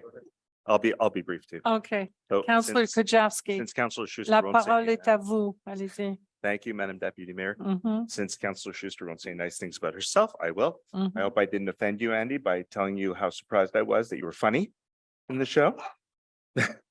But you were super entertaining, an amazing show and an amazing cast. And I can't say enough things about it. I saw the show in total 4.5 times because I saw Act 1 in the end 5 times, Act 2 4 times, and I saw the show only beginning 10 twice, believe it or not. Because I had the 3 kids and I got my wife back, so I'm so happy. But thank you, Andy, and you were awesome, and so was everyone else in the show. I guess I'll take advantage. I have the microphone, so I'll announce at this time I am going to be holding my next District 5 Q&A on Wednesday, June 21st. Come, please. We'll discuss Jardé Westminster and other things. Also, we can discuss how the process happens, how it can or cannot stop, or will not stop. But we will have an open forum. I don't know if you've ever attended one of my Q&As. I'm speaking directly to Rosie. Hi, Rosie. But it's led by the residents. I literally open the mic and say, come ask questions. I'll answer them to the best of my ability. And if I don't have an answer, then I go and reach out to the appropriate city staff and get the answer that people want for their questions. I try to limit it to an hour and a half, but if it requires more time, then so be it. And a little thing to share, we opened the playground at Kerwin Park a week and a half ago now. So Alan J. Levine Playground is open. We hope to open the rest of the park in the next 2 weeks or so, including the splash pad, the bathrooms at Alan J. Levine Playground. The chalet in the central area will probably go into late June because there's still some major Hydro-Quebec work that's required at the Wentworth Kildare entrance. Hydro-Quebec did their work on the Mackle side. So that's really what's holding up the grand opening of the park, and we'll have a ribbon cutting event of sorts sometime in July for the politicians to, all the photo ops and so on. So yeah, that's it for me. Thank you, Dita.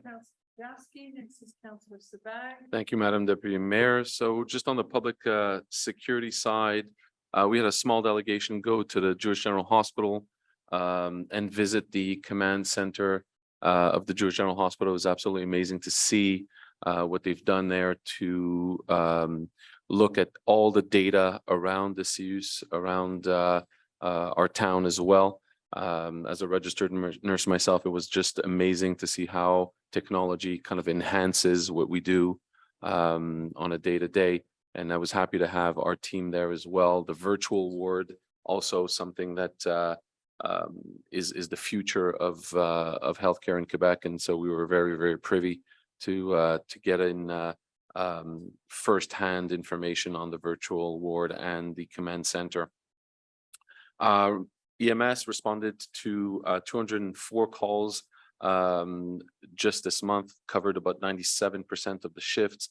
That totals about 1,200 hours. I wanted to mention anniversary to our own director, Eddie Afram, with 10 years of volunteer work at EMS, Paris Tsovas, 4 years, Atik and Kia Saint-Pierre. So Adik Sitik and Kia Saint-Pierre, 2 years each.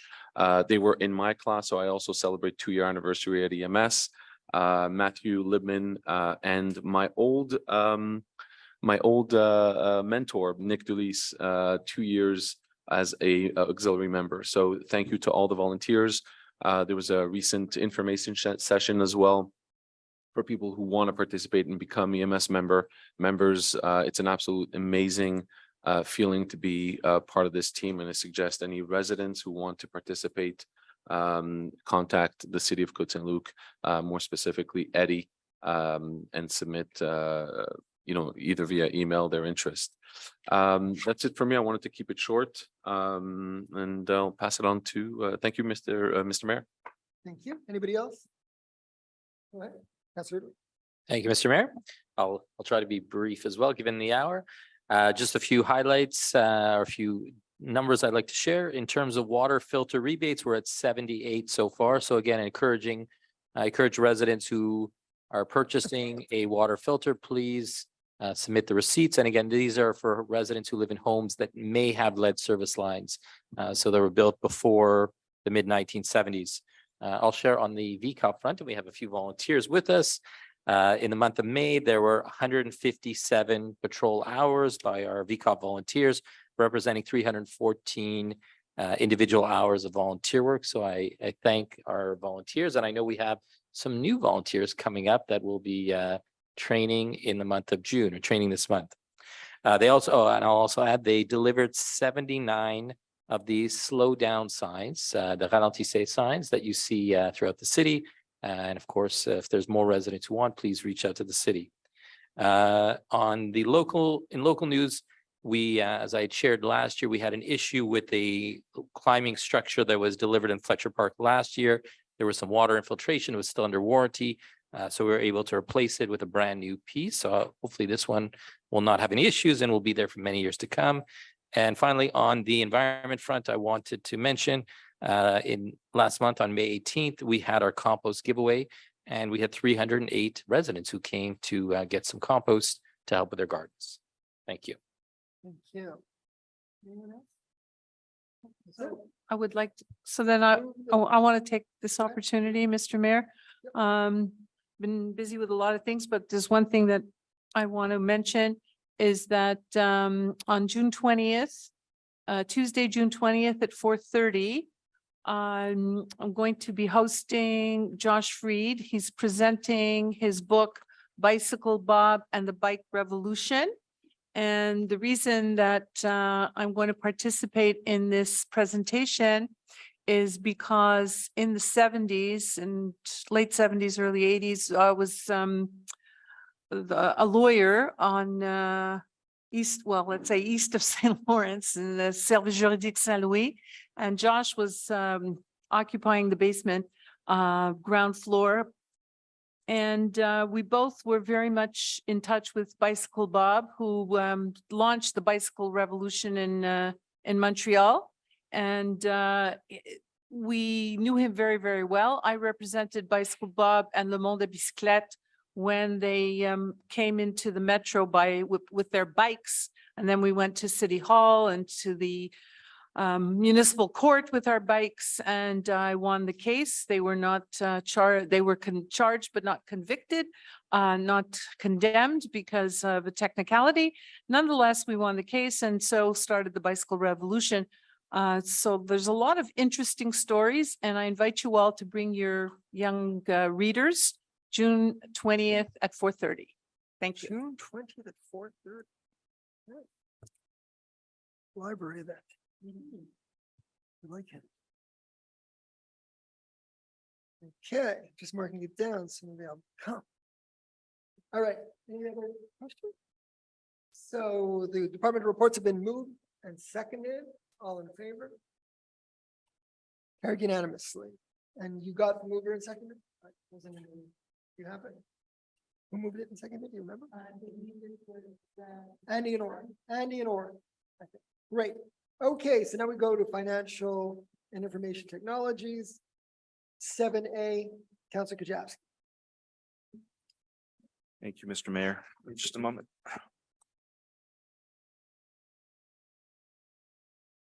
You sure? Go ahead. The rebate Did I go past it? Yeah. for the that's what I under-sink thought. Yeah, the reverse artificial. osmosis, under-sink reverse osmosis system, which is a great way to get clean water. Indeed.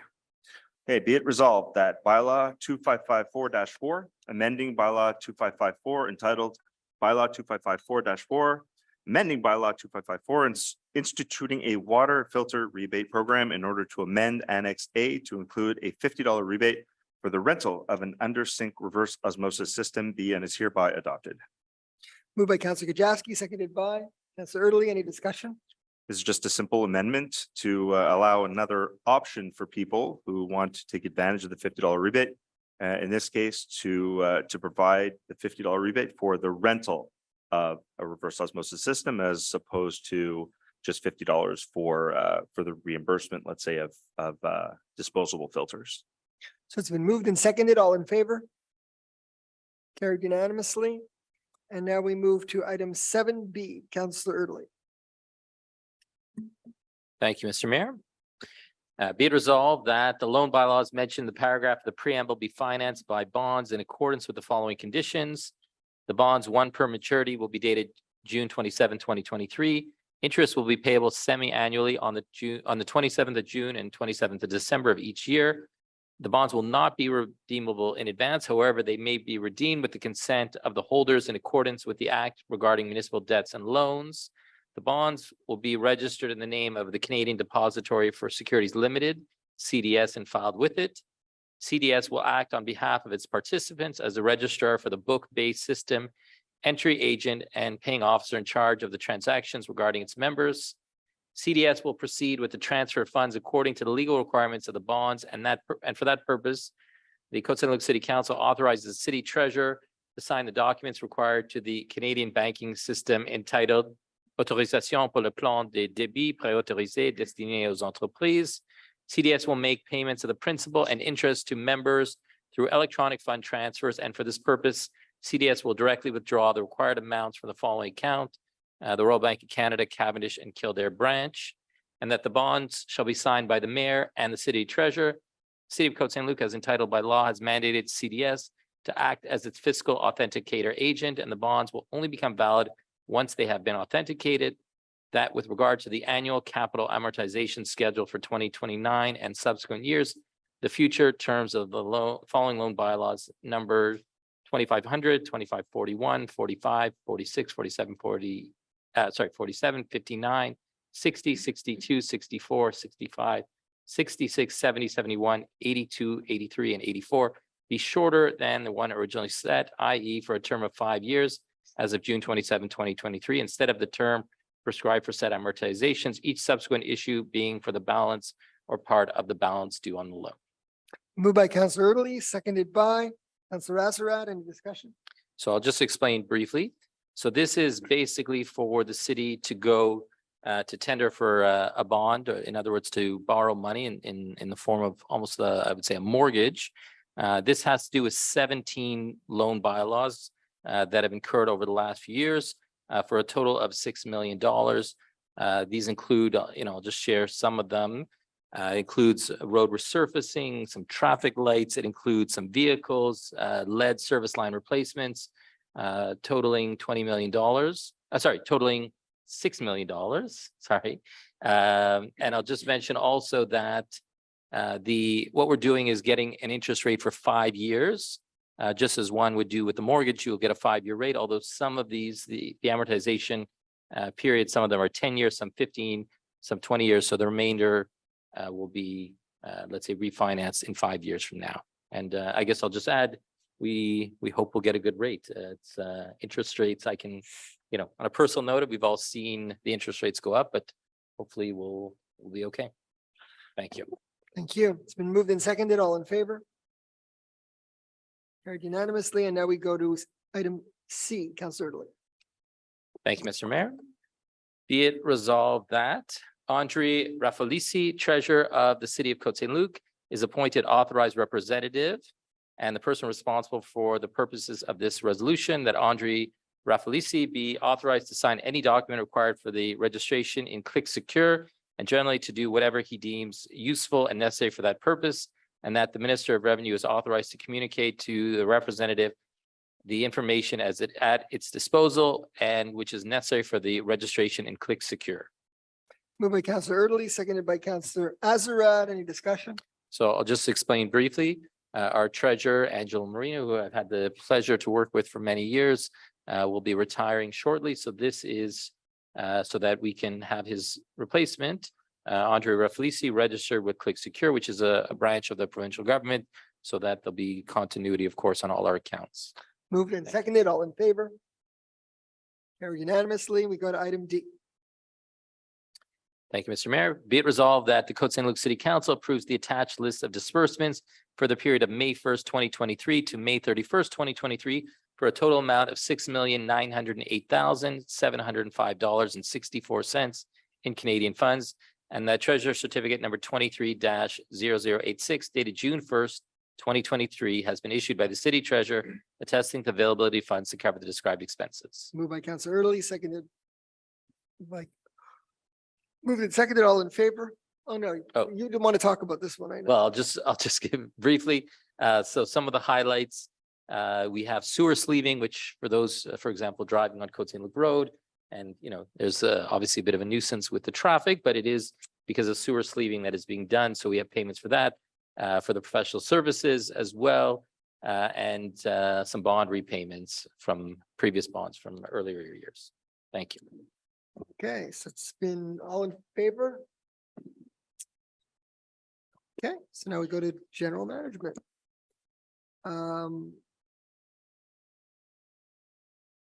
Okay, Stephen. Thank you, Mr. Mayor. I'll read the preamble in English and I'll read the resolution in French. Je vais lire le préambule en anglais, mais la résolution en français. So this is one related to Bill C-13. Whereas the preamble of the Canadian Official Languages Act as adopted in 1985 states the following. Whereas the Constitution of Canada provides that English and French are the official languages of Canada and have equality of status and equal rights and privileges as to their use in all institutions of the Parliament and Government of Canada. And whereas officers and employees of institutions of the Parliament or Government of Canada should have equal opportunities to use the official language of their choice while working together and pursuing the goals of those institutions. Whereas the Official Languages Act is of vital importance to the residents of Côte Saint-Luc, as it has historically guaranteed equality of the English and French languages in the country. Whereas the city of Côte Saint-Luc is a bilingual city which has recognized status according to the Charter of the French language to communicate and provide services to residents in both official languages, and the city is in a bilingual region of Canada as defined by subsection 35(2) of the Official Languages Act. Whereas Quebec's English-speaking community has been deeply impacted by Law 96, which was adopted by the National Assembly of Quebec in 2022. This law reduces services available in English, limits those people who have the general right to receive services in English from the government, challenges the equality of French and English before the courts as guaranteed by the Constitution Act, and makes the Quebec Charter of Rights subservient to the Charter of the French language and uses the notwithstanding clause of the Federal Charter of Rights and Freedoms preemptively. Whereas the House of Commons has adopted a bill entitled Bill C-13, an act to amend the Official Languages Act and to enact the use of French in federally regulated private businesses act and to make related amendments to other acts, or as its short title states, this act may be cited as an act for the substantive equality of Canada's official languages.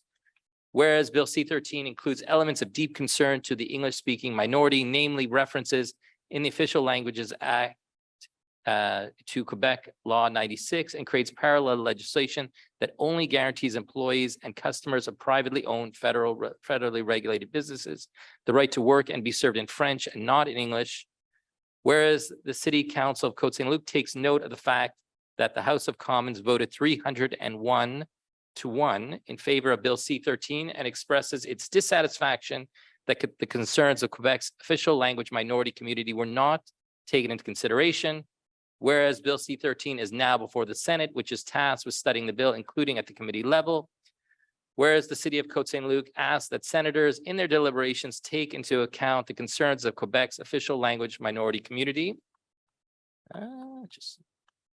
Il est résolu que le Conseil municipal de Côte Saint-Luc demande au Comité sénatorial permanent des affaires juridiques et constitutionnelles d'examiner le projet de loi C-13, y compris les références à la Charte québécoise de la langue française, que le Conseil municipal de Côte Saint-Luc demande au Sénat du Canada d'amender le projet de loi C-13 afin de retirer les 3 références à la Charte québécoise de la langue française qui ont été ajoutées à la loi sur les langues officielles, que le Conseil municipal de Côte Saint-Luc exprime son appui et sa reconnaissance envers Anthony Housefather, député de Mont-Royal, pour avoir été le seul à voter à la Chambre des communes contre l'adoption du projet de loi C-13 en 3e lecture, et que le Conseil municipal de Côte Saint-Luc demande à son greffier de transmettre une copie de la présente résolution au Premier ministre du Canada, à la ministre des Affaires des langues officielles, à tous les membres du Parlement fédéral, à tous les sénateurs, ainsi qu'à toutes les autres municipalités et tous les arrondissements du Québec ayant un statut bilingue. Merci. Merci, thank you. So it's been moved by Councillor Erdely, seconded by Councillor Burku. Any discussion? Yeah, I Go would ahead. like to add very briefly Thank you. that the Official Languages Act is supposed to ensure that French and English are accessible equally across the country for all residents and all citizens of Canada. Except now what's happened with Bill C-13, it's that it's equal access across the country, except in Quebec, where French is more equal than English. So I really feel that it's important that we reiterate our position. This council has adopted at least 3, now it's going to be 4 resolutions with regard to Bill 96 and Bill C-13. And we keep reiterating the same point, which is that, you know, we should have a situation where that is respectful of laws and of the equality of language. And I want to quote Justice Bastarache from the Supreme Court, who said, "I'm personally opposed to a reference to a provincial law in a federal law. I believe that the federal language regime is very different from the provincial regime, and the role of the Commissioner of Official Languages is also very different from that of the Office québécois de la langue française. I would not like federal institutions to be subject to investigations by the Office québécois de la langue française regarding compliance with obligations arising from Quebec laws that have not been adopted by the federal parliament." So once again, we're seeing, and we've seen this with Bill 96, where there's potential conflict between the federal and provincial jurisdictions that it's created in Bill 96. And now we're seeing it again by including references to Bill 96 to the Charter of the French language in the Official Languages Act, which is a law of Parliament of Canada. So I definitely support this resolution. And I wish that many more members of parliament and certainly senators, and I know it's going to be a big debate in the Senate, and I hope that they take our position into account. Thank you. Thank you, Councillor Burku. Any other discussion? Yeah, Councillor Azarad. Thank you, Mr. Mayor. So when speaking to residents one-on-one about this issue, in addition to the support that they expressed for the council to pursue this important challenge, I also perceive a sense of dejection. So what I want to say is the following. It's not the time to give up. It's a time to rally together, speak out, write commentary online, send in letters to newspapers all across Canada. Make sure that your voice is heard. Okay, there are various challenges coming in through the pike from different groups, and we all must work together and support each other in these efforts. So I look forward to hearing the voices. It's not the time to give up. The dejection I heard is just because they feel like, what can we do? That this is what we can do. We need to write. And it's a shame that, there's only the Anglophone community here locally that's speaking out. I think that we need our Anglophones across the country to be speaking out about this because it affects everyone when they come here as well as visitors. So that's it. Thank you, Mr. Mayor. Thank you. Anyone else? No. On Councillor Azarad's comments, I just want to add that I truly do believe that this is being done. Bill 96, la loi 96, c'est fait pour des votes. C'est pour la population francophone, une conteste entre les autres partis qui sont contre la loi 96 quand même. Et c'est juste pour démontrer qu'il peut faire plus pour protéger la langue française, mais cette loi ne protège pas la langue française. Il y a des autres moyens pour le faire. Et c'est important pour le comité anglophone de rester dans la province et de savoir que ça se fait pour les votes, pas pour dire que vous devez sortir, vous devez rester ici pour avoir tous les bénéfices de ce que notre province donne.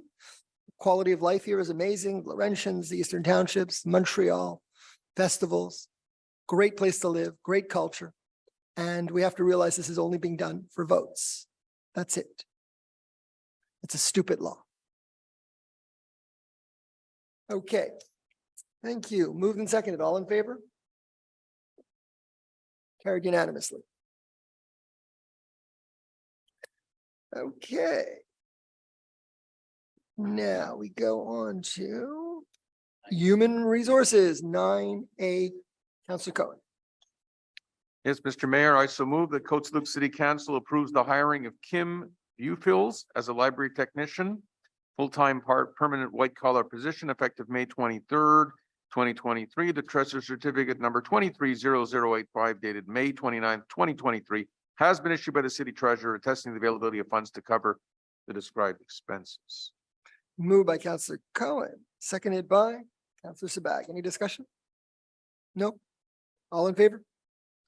Carried unanimously. And now 9B, Counselor Cohen. I so move that the Côte Saint-Luc City Council approves the hiring of Nelly Chepchianets. Boy, I'm getting difficult names as a library technician, part-time auxiliary white collar position effective May 8th, 2023. The treasurer certificate number 230084 dated May 29th, 2023 has been issued by the city treasurer attesting the availability of funds to cover the described expenses. Moved by Counselor Cohen, seconded by Counselor Sabag. Any discussion? All in favor? Carried unanimously. And now we go to C. Counselor Schuster. Thank you, Mr. Mayor. Be it resolved that Côte Saint-Luc City Council approves the hiring of the white collar auxiliary employees whose names are listed on the document titled Auxiliary Employees White Collars Hiring, dated June 2nd, 2023, and that said employees' terms of employment will be as per the conditions of the collective agreement. That treasurer's certificate number 23-0087 dated June 2nd, 2023 has been issued by the city treasurer attesting to the availability of funds to cover the above described expenses. Moved by Counselor Schuster, seconded by Counselor Sabag. Any discussion? Just for transparency, the list consists of mostly attendance for tennis club, pedal boats, pickleball, lifeguards, and day camp counselor. Thank you. All in favor? Thank you. All in favor? Carry unanimously. Now we go to legal services, Counselor Erdely. Thank you, Mr. Mayor. Be it resolved that the preamble shall form part of this resolution herein is cited hereinafter at length. That the Côte Saint-Luc City Council hereby ratifies the filing of proceedings and further ratifies the declaration of out of court settlement bearing court docket number 500-22-276987-230 against Bell Canada and Lorrain. And that the city manager be and is hereby authorized to sign any settlement document to put an end to the proceeding against Bell Canada and Lorrain. Moved by Counselor Erdely, seconded by Counselor Burkut. Any discussion? So I know we're late, but I'll give just a brief summary because this is a bit of an interesting one. There was a street light missing on the corner of Sunnybrook and Cranbrook. It was actually a resident who alerted me to it, and then I alerted the city. We had thought it was Hydro-Quebec because there were a new wooden pole was put up, and somehow the light disappeared. So it was originally thought it was Hydro after doing an investigation, and I thank our city manager for leading this. We found out it wasn't Hydro-Quebec, it was in fact Bell Canada and their subcontractor Lorrain that had removed the light in the process of transferring the Bell lines, removed the light and left it lying on the ground.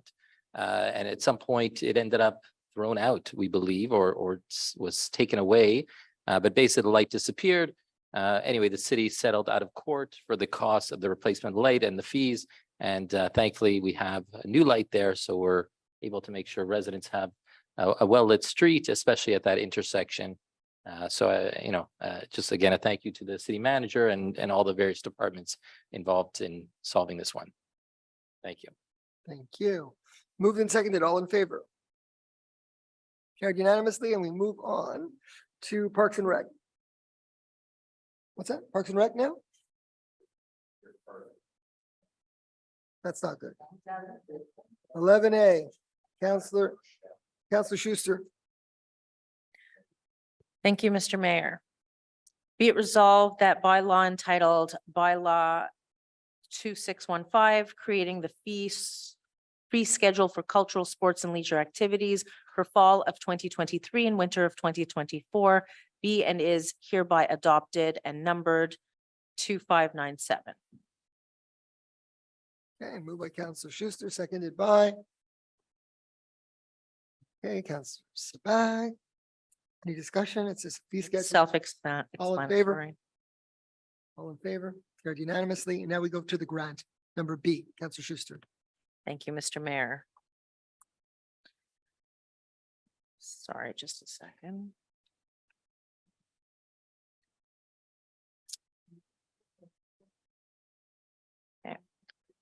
Be Be it resolved that Côte Saint-Luc City Council hereby approves the grant agreement with the Department of Canadian Heritage, Government of Canada under this Celebrate Canada program for the implementation of Canada Day, Saint Jean Baptiste, and Indigenous Day events. That City Council requests the authorization of the Government of Quebec to enter into this agreement. That Cornelia Ziga, Director of Parks and Recreation, be authorized to sign this grant agreement. Moved by Councillor Schuster, seconded by Councillor Sabag. Any discussion? Yeah, so this is exactly the example that we gave in our court proceedings on Bill 96. We get a grant from the federal government, flows through the Quebec government. And technically, the minister of the French language could technically, according to the law, withdraw our grant, which is coming from federal jurisdiction. So it's already, this potential of creating conflict of jurisdictions. And this is one of the arguments that we placed on our Bill 96 and is perfect example. Thank you. Moved and seconded, all in favor? Carried unanimously. And now we move on to Public Works. Councillor Ministry, 12A. Merci, Monsieur le maire. Est résolu que le conseil municipal de la ville de Côte Saint-Luc octroie par la présente un contrat pour l'achat d'un mini-chargeur sur roue avec nettoyeur de trottoir à J. René Lafont Incorporé pour un montant total de 136 458,88 $, plus les taxes applicables. Que les dépenses décrites soient financées par les règlements d'emprunt numéro 2610 et 2592, que le certificat du trésorier numéro 23-0082 a été émis par le trésorier de la ville le 2 juin 2023, attestant de la disponibilité des fonds pour couvrir les dépenses décrites ci-haut. Proposé par le conseiller Ministry, appuyé par le conseiller Azarad. Merci. Est-ce qu'il y a des discussions? Non? OK. Non. Tout le monde en faveur? Appuyé unanimement. OK, maintenant, we go to B. Yes. Que just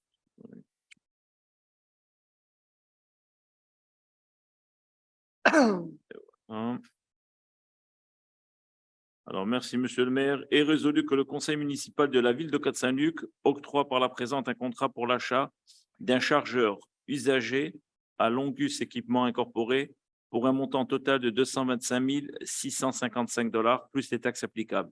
Que les dépenses décrites soient financées par le règlement d'emprunt numéro 2547, que le certificat du trésorier numéro 23-0079 a été émis par le trésorier de la ville le 2 juin 2023, attestant de la disponibilité des fonds pour couvrir les dépenses décrites ci-haut. Proposé par le conseiller Ministry, appuyé par le conseiller Azarad. Est-ce qu'il y a des discussions? Non, tout le monde en faveur? Appuyé unanimement. OK, now we go C. Oui. Je vais à la page. Merci, Monsieur le maire. Est résolu que le conseil municipal de la ville de Côte Saint-Luc octroie par la présente un contrat pour l'achat d'un camion 10 roues à W Côté et Fils limité pour un prix négocié de 350 785 $, plus les taxes applicables. Que les dépenses décrites soient financées à même le règlement d'emprunt numéro 2610, que le certificat du trésorier numéro 23-0081 a été émis par le trésorier de la ville le 2 juin 2023, attestant de la disponibilité des fonds pour couvrir les dépenses décrites ci-haut. Proposé par le conseiller Ministry, appuyé par le conseiller Azarad. Est-ce qu'il y a des discussions? Celui-ci, non? Non. OK. Tout le monde en faveur? Appuyé unanimement. Merci. C'est passé. So maintenant, on va aller au Urban Development Engineering. Councilor Kujawski. Thank you, Mr. Mayor.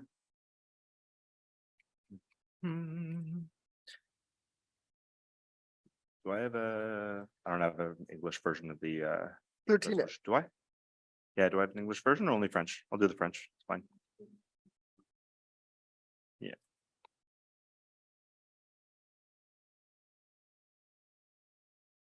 Et est résolu que la ville s'engage à respecter les modalités du guide qui s'applique à elle, que la ville s'engage à être la seule responsable et à dégager le Canada et le Québec, de même que leurs ministres, autres fonctionnaires, employés et mandataires de toute responsabilité quant aux réclamations, exigences, pertes, dommages et coûts de toutes sortes ayant comme fondement une blessure infligée à une personne, le décès de celle-ci, des dommages causés à des biens ou la perte de biens attribuables à un acte délibéré ou négligent découlant directement ou indirectement des investissements réalisés au moins de l'aide financière obtenue dans le cadre du programme de la TEC 2019-2024, que la Ville approuve le contenu et autorise l'envoi au ministre des Affaires municipales et de l'Habitation de la programmation de travaux numéro 3 ci-jointe et de tous les autres documents exigés par le ministre en vue de recevoir la contribution gouvernementale qui lui a été confirmée dans une lettre de la ministre des Affaires municipales et de l'Habitation, que la Ville s'engage à atteindre le seuil minimal d'immobilisation qui lui est imposé pour l'ensemble des 5 années du programme, que la Ville s'engage à informer le ministre des Affaires municipales et de l'Habitation de toute modification qui sera apportée à la programmation de travaux approuvés par la présente résolution, que la Ville atteste par la présente résolution que la programmation de travaux numéro 3 ci-jointe comporte des coûts réalisés véridiques et reflète les prévisions de coûts des travaux admissibles, que la conseillère générale de la Ville ou le trésorier ou l'assistant trésorier de la Ville soit autorisé à signer tout document donnant effet à cette résolution. Proposé par le conseiller Kajewski, appuyé par le conseiller Sabag. Est-ce qu'il y a des discussions? Well, this is our tech grant. We're adopting a resolution related to the 2019-2024 or an adjustment, I should say, therein. This is the grant that provides us with a lot of the money we use for sleeving operations, water and sewer, and road reconstruction. Okay. Stephen? Steven? Yeah. Councillor Early would like to Councillor- add to my. No, just if I may, just to follow up on Councillor Berku's point, we're getting in total over the 4-year period of this grant, we're getting almost $16 million, $15,773,989. The majority of that is coming actually from the federal government. And this is another example of a grant that could be cut off, as is mentioned, at the whim of the minister responsible for the French language without any due process, without any, trial or anything to speak of. So this is I would say this is a clear and present danger to the city of Côte Saint-Luc and to all cities throughout the province. And this is another point that we're fighting, not just for Côte Saint-Luc, but for every city in the province of Quebec. Okay, good. Moved and seconded, all in favor? Carried unanimously. And then the next one, Councillor Kajewski. Thank you, Road Mr. Mayor. resurfacing. Be it resolved that the City of Côte Saint-Luc Council hereby declares the bid of Les Entrepreneurs Bucaro Inc. documentarily non-conforming. Therefore, this bid is rejected. That the City Council hereby awards a contract to Pavage Métropolitain Inc. for the resurfacing of streets in various places in accordance with the terms of tender number C-04-23C for a total amount of $5,583,764.14 plus applicable taxes. That furthermore, the city may consider an amount of 5% plus applicable taxes for any potential contingencies and extras if required. That shall first be approved according to the city's procedures. That the described expenses shall be financed from the loan bylaw number 2427, as well as from the TEC 2019 grant. That treasurer's certificate number 23-0072 dated June 6th, 2023 has been issued by the city treasurer, attesting to the availability of funds to cover the described expenses. That the portion of the works executed for Hydro-Quebec in the amount of $1,169,026.19 plus potential contingencies, if applicable, will be reimbursed to the city by Hydro-Quebec. That the general council is hereby authorized to sign on behalf of the city the agreement that with Hydro-Quebec entitled entente de réalisation de travaux civils et de cession d'actifs civils, projet d'Hydro-Québec, Ville de Côte Saint-Luc, in regards to the portion of the works executed for Hydro-Québec, that the Director of Urban Development is hereby appointed to proceed with the evaluation of Pavage Metropolitain Inc.'s performance within this tender contract. Okay, moved by Councilor Gajowski, seconded by Councilor Sabag, all in favor, or, but there's a lot of streets, but are we going lots of streets? We're doing a lot more than other years. All in Yes, favor? yes, lots of streets, prices similar to the previous years, rebuilding 3, scarifying 4, I believe. Yeah, details are here and signage plans and detour plans will be well communicated to Hopefully residents. it'll be good. Yes. So all in favor? Okay, let's get to it. Urban developments, this is a big one, 14. Councilor Gajowski.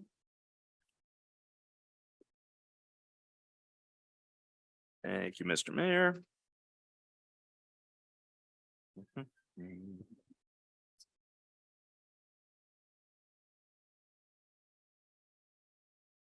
Would you like Mhm. to explain the changes between the first and the second draft? Yes, Actually, if you wouldn't mind, yes, Mr. you Secretary. should. Yeah, Thank you. Well, Um, either way. Discussion. sure, okay, okay, Yeah, it's not- sure. Where am I? So it's 397. No, it's not 397. I have it in French on 396. There we go, 395. Straight to the resolution, correct, Metro Schechter, 395? Correct. Thank you. Okay, be it resolved that in conformity with the Act respecting land use and development, CQLR Chapter A-19.1, the Côte Saint-Luc City Council hereby adopts the second draft bylaw number 2217-LLL-P2 to be entitled bylaw to amend the zoning bylaw number 2217 of the city of Côte Saint-Luc in order to reduce the actual limits of zone RU star 62, to repeal zone RM-60, to create the new zone HM-7, to replace the table of uses and norms of zone RU star 62, and to modify the definition of mixed dwelling. That council hereby delegates to the city clerk the power to issue a public notice and proceed in conformity with section 132 of the Land Use Planning and Development Acts. Moved by Councilor Gajowski, seconded by Councilor Azarad. Any discussion? First, Metro Schechter, you can explain. Yes, okay, so I will explain that between the first and the second draft bylaw, there were some changes to the bylaw. And those changes are found within the footnotes of the bylaw, and they relate to the same issue, and that's parking spaces. So there are 20 parking spaces that were reallotted in the project. So as opposed to being parking spaces for people who live in the dwelling, they will become visitor parking spaces. So the way that that is played out in the bylaw is footnote 143 originally had a minimum of 1.2 parking spaces per unit. In the second draft, it is 1.1 parking spaces per unit. Then in footnote 146, originally, there was no off-street parking spaces required. Now in footnote 146, there are a minimum of 20 interior parking spaces required for the commercial and services permitted uses.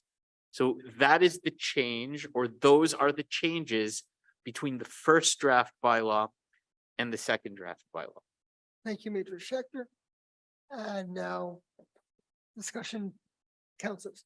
Who wishes to go? If I may just briefly, I'll explain the changes. So this was a compromise with developers who acknowledged the issues brought up in the public consultation, that we had concerns about on-street parking for the commerce and for visitors to the building. I'm not sure if there would have been issues for parking with visitors, because we kind of learned from Equinox that that wasn't an issue, but I do agree that there were on-street parking concerns with the commerce. So they did add those 20 minimum interior parking spaces that would be used for the commerces of the building.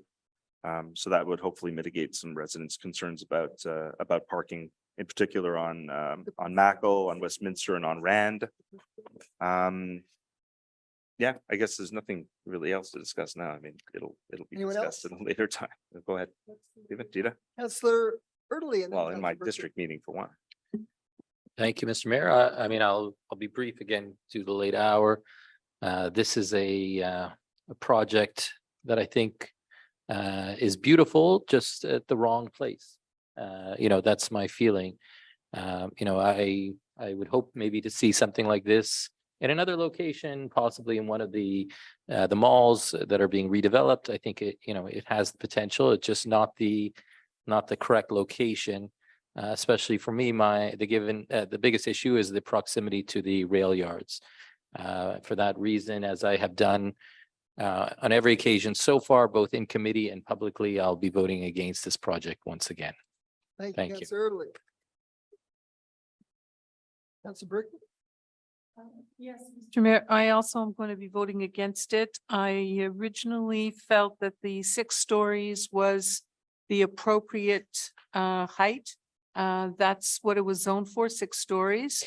And, you know, I don't think that the council has to be pressured by the developer paying a high price for the land, justifying the doubling of the height and the density. We had a density there that was appropriate. It was 6 stories. And I think that that would have been fine. The proximity to the rail yards definitely was a factor for me because nowhere on the perimeter of Côte Saint-Luc and the CP yards, let's say from Wallenberg all the way to Blossom, do we have a multi-story building that's that close to the yards? It's most of the multi-story buildings, like the high rises along Cavendish, are further away from the rail yard. And I just felt that it was inappropriate to put 12 stories right up next to, I mean, literally in the yard. I mean, there's a couple of meters and the people who are going to be living there, ultimately, like all the people who live next to the snow dump and to all other sources of nuisance, are going to complain, and then they're going to come to council and they're going to complain about the noise and all the rest of it. And we're going to say, well, you know, the railway yard was there first, and it's true. So until such time as the railway yard moves, I don't think we should be densifying the corridor that is in such close proximity to the yard. 6 stories was what they had. It was an acquired right. I felt that that was appropriate, and I've been saying that for the past 3 years. This project's been going on for 3 years, so we'll see how it turns out. Thank you. Anyone else? No, you can speak again, but after everybody else speaks once. Okay. So Councillor Schuster. Thank you, Mr. Mayor. I would, without repeating, I would just say I have the similar sentiments with Councillor Erdely and Councillor Burku. Having lived close to the rail yards on Cavendish, having listened to constituents who live close to the rail yards, and as someone who lives with a train in their backyard, even though I've moved there, knowing full well what it was going to be like, there is still a quality of life disruption. And I feel that this project is just too large and just not in the right place as well. So I will be also voting against. Okay. Councillor Kajowski, if nobody else wants to speak, Councillor Kajowski can speak again.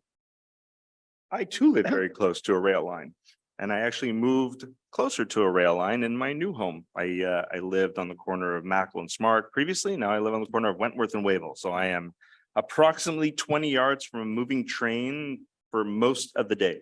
And my son loves looking out the kitchen window and yelling train, and it's super entertaining and also super safe.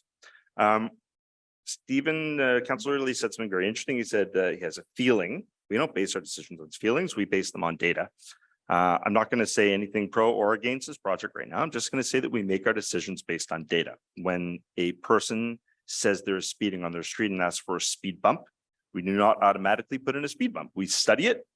We study the speed, we study the volume on the street, and then we have a discussion about it and we make a decision with the information that we have collected. So this developer gave us a lot of information on the potential traffic of the building that the building would cause, on the shadows that the building would cause, on the different effects of bringing more people and more density into this neighborhood. Now, ultimately, the residents may or may not decide on whether this bylaw moves forward. That's why we have a democratic process, and that's why council allowed this to go to this step. Now, if there's a register open and there is a referendum on it, I hope there is not, then democracy will have spoken. I will say, though, the current zoning is for 6 stories. They could potentially have on this lot a building of their choosing with anywhere from 150, 160 units, depending on the size of those units. That is what will happen, A building of 150 or 160 units, and we'll have very little decision-making power on what that will look like. The compromise is to allow a little bit more density with some green space, with a project that we can work with the developers on and have worked with the developers on. So we need to not look at the project itself, but what could be and what could be. The delta, the difference between the 2 projects. I think that's the most important takeaway from this. And again, I'm having my district meeting on, I forget the date, June, what did I say, June 21st? Did I say the 21st? Thank you, Lear. June 21st, I'll be sending out an email to all my constituents and we can discuss it further. We can dedicate the entire Q&A to discussion of the Jardin Westminster. And I welcome the feedback from my constituents. Thank you. I'm sorry, Mr. Mayor, I just want to, I Sure. need to ask a question. So how many units in this 12-story project? 244, I believe. And you're saying 6 stories is 160? If they have smaller units, yeah. Uh-huh. Okay, I don't, I don't, If, yeah, if I don't may- think those numbers quite compute, but Right. If I may, on a point of personal privilege, I don't think the math makes sense. Given that it's a combination of 2 zones, RU star 62 and RM 60. I didn't want to get technical, but just since you brought it up, some numbers based on facts. RU star 62 is zoned for townhouses, so it's inconceivable that they would have that many units. RM 60 is zone 6-story, but there is significant setbacks. There's a certain percentage of lot coverage. So I hate to say it, based on facts, your numbers are actually incorrect. I'm saying, I can pull it up in 2 seconds, but I'm saying based on the existing lot coverage, based on the fact that it's actually 2 zones, not 1 zone, based on the fact that one of them is zoned for townhouse, the other is a smaller one with a small lot coverage. Your numbers are. We're at 43%. Your numbers are incorrect. Thank you. 43% lot Mr. coverage on a Mayor, new project. I'd like to. If Anyway. they go to 65% on Anyway, a smaller footprint. I'm not going to get into debate. We can Boy. do that. That math is my specialty. I I would love be happy picking to up debate that, but Councillor not right now. Abdullah, he wants to Yes, speak. no, just to clarify on Councillor Orderly's position is that I think it's 2 floors. It's not necessarily townhouses and the size of the units matter. So I think that that's where the developer was playing on. But I think some important points also just to shed a bit of light on both sides of the argument is that if we're looking at something that's going to be built, the issue that I have is that first of all, previous councils has approved to put a daycare right on the tracks across the street from there. So to say that we have a problem building things where we're putting children there, and then if you just go down the street towards the school off of Mackle, we approved the school there as well. So to say that we're not going to build things because they're next to tracks due to safety, I'm not so sure that I buy that. So that's 1. 2, Councillor Burke mentioned, it's zoned already to be built for a certain size. It will be built. They have the right to build without going through any referendums or anything. So the point I believe that Councillor Krajewski was saying is that by working with the developer and trying to make a nicer development, something greener, something that's going to be, I think, more suitable for our residents, that's where we have an opportunity now to push the envelope and maybe push the developer to go further. Otherwise, they can build anyway. So that's the reality. That's the way I'm seeing it It's not just the delta, it's also what are we looking to have next to us? Councillor Burke, who mentioned in the last time this was brought up, in District 1, I believe there was the same issue. They refused the building and got something 10 times worse and uglier. So we have to look at both sides of the coin. We're not going to please everyone. That's a reality. Are there issues with any development? Yes. Are people unhappy with most developments? Yes. 10 years later, people are happier because those spaces are available. So that's, you know, that's the way I look at it. And I think both sides have valid points, but I think we need to look at what we think is best for our residents. And I live in District 5 and I'm on rent. So I know the effects that this is going to have. Thank you. Anybody else want to speak? No, you good? Go ahead. Unfriendly amendment. The final paragraph of the resolution can be removed because it's superfluous. The clerk will, according to the law, publish a public notice to allow people to sign for a register. Council doesn't have to delegate that power. The law already obliges the clerk to do this. Okay. So the final paragraph talking about delegation can be removed from the resolution, and the resolution can be voted on the first paragraph only, because the clerk will publish the notice anyhow. So when the minutes are drafted, the final paragraph will be removed because it's superfluous. It doesn't add anything. Okay. Still have registered referendum. Correct. Okay, exactly. so It's a legal requirement. before we call the vote, I haven't spoken publicly on this issue, although my colleagues, I think, know my position. I think that the present zoning is sufficient for them to build a nice project. It might not be, it might be different, but it would still be, they have the right. They're going to build, right? They're going to build. Everyone has to know, and I've always said that if you vote this down, which is your democratic right, they're still going to build a 6-story project. It will probably be more dense in terms of all the way across instead of higher up and then otherwise layered down. But they have that right. It's a required right to have 6 stories, and they should build something nice. But the comments mean they can build anything they want. No, they can't, because we have a town planning committee, and every design that comes to council has to be approved by council. So you can't just build what you want. It has to be beautiful. And we on the town planning committee get to say no to them many times, as those members who sit on it see. Some projects go back 5, 6 times until we approve them. So if whatever's built there, I would like it to see it have some commercial at the bottom, residential at the top, and for it to be mixed use, and that they should stick to the zoning. I think that would be my preference. So if one more person, I know 3 have spoken already, but if one more person wants to vote against it, I will break the tie against. Just if I may add, sorry, in terms of facts, one last point. The current lot coverage allows for a maximum of 37 for part of it and 35% lot coverage. With the new zoning, it actually goes up to a maximum of 45% lot coverage. So if anything, the lot, it's much worse. It compounds how much worse it is. So just to clarify that point as well. Okay. In terms of facts, again. All in favor? All in favor? Anyone opposed? 1, 2, 3. So it passes by majority, 5 in favor and 3 opposed. But the residents have the final say. So you don't like it?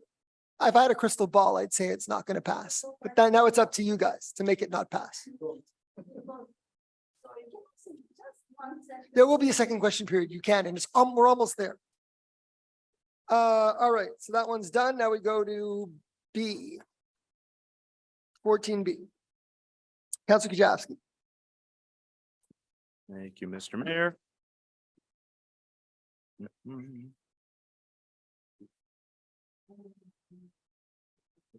It's a notice of motion, No, it's the. adoption. Yeah, notice of motion also? Yeah. Okay. Then the adoption of the first draft. I hereby give notice of motion. I'm on 453, right? Bylaw 2217 MMM-P1 to be entitled bylaw to amend the zoning bylaw number 2217 of the city of Côte Saint-Luc in order to authorize additional commercial uses in zone CD-9. I hereby mention as well the object and scope of bylaw 2217-MMM-P1 to be entitled bylaw to amend the zoning bylaw number 2217 of the city of Côte Saint-Luc in order to authorize additional commercial uses in zone CD-9, more specifically to allow new ground floor commercial uses in the existing building. Moved by Councillor Kajewski, seconded by Councillor. Oh, the most emotional. most motion. Okay, you did it yourself. Now we go to the adoption. The adoption, be it resolved, then in conformity with the act respecting land use and development, CQLR, chapter A-19.1. The Côte Saint-Luc City Council hereby adopts the first draft bylaw number 2217-MMM-P1 to be entitled Bylaw to amend the zoning bylaw number 2217 of the city of Côte Saint-Luc in order to authorize additional commercial uses in zone CD-9. That in conformity with section 125, paragraph 2 of the Land Use Planning and Development Act, council hereby delegates to the city clerk the power to set the date, time, and place of the public consultation meeting. Moved by Councillor Kajewski, seconded by Councillor Sabag. Any discussion or no? All in favor? Carried unanimously. And now we go to minor exemption.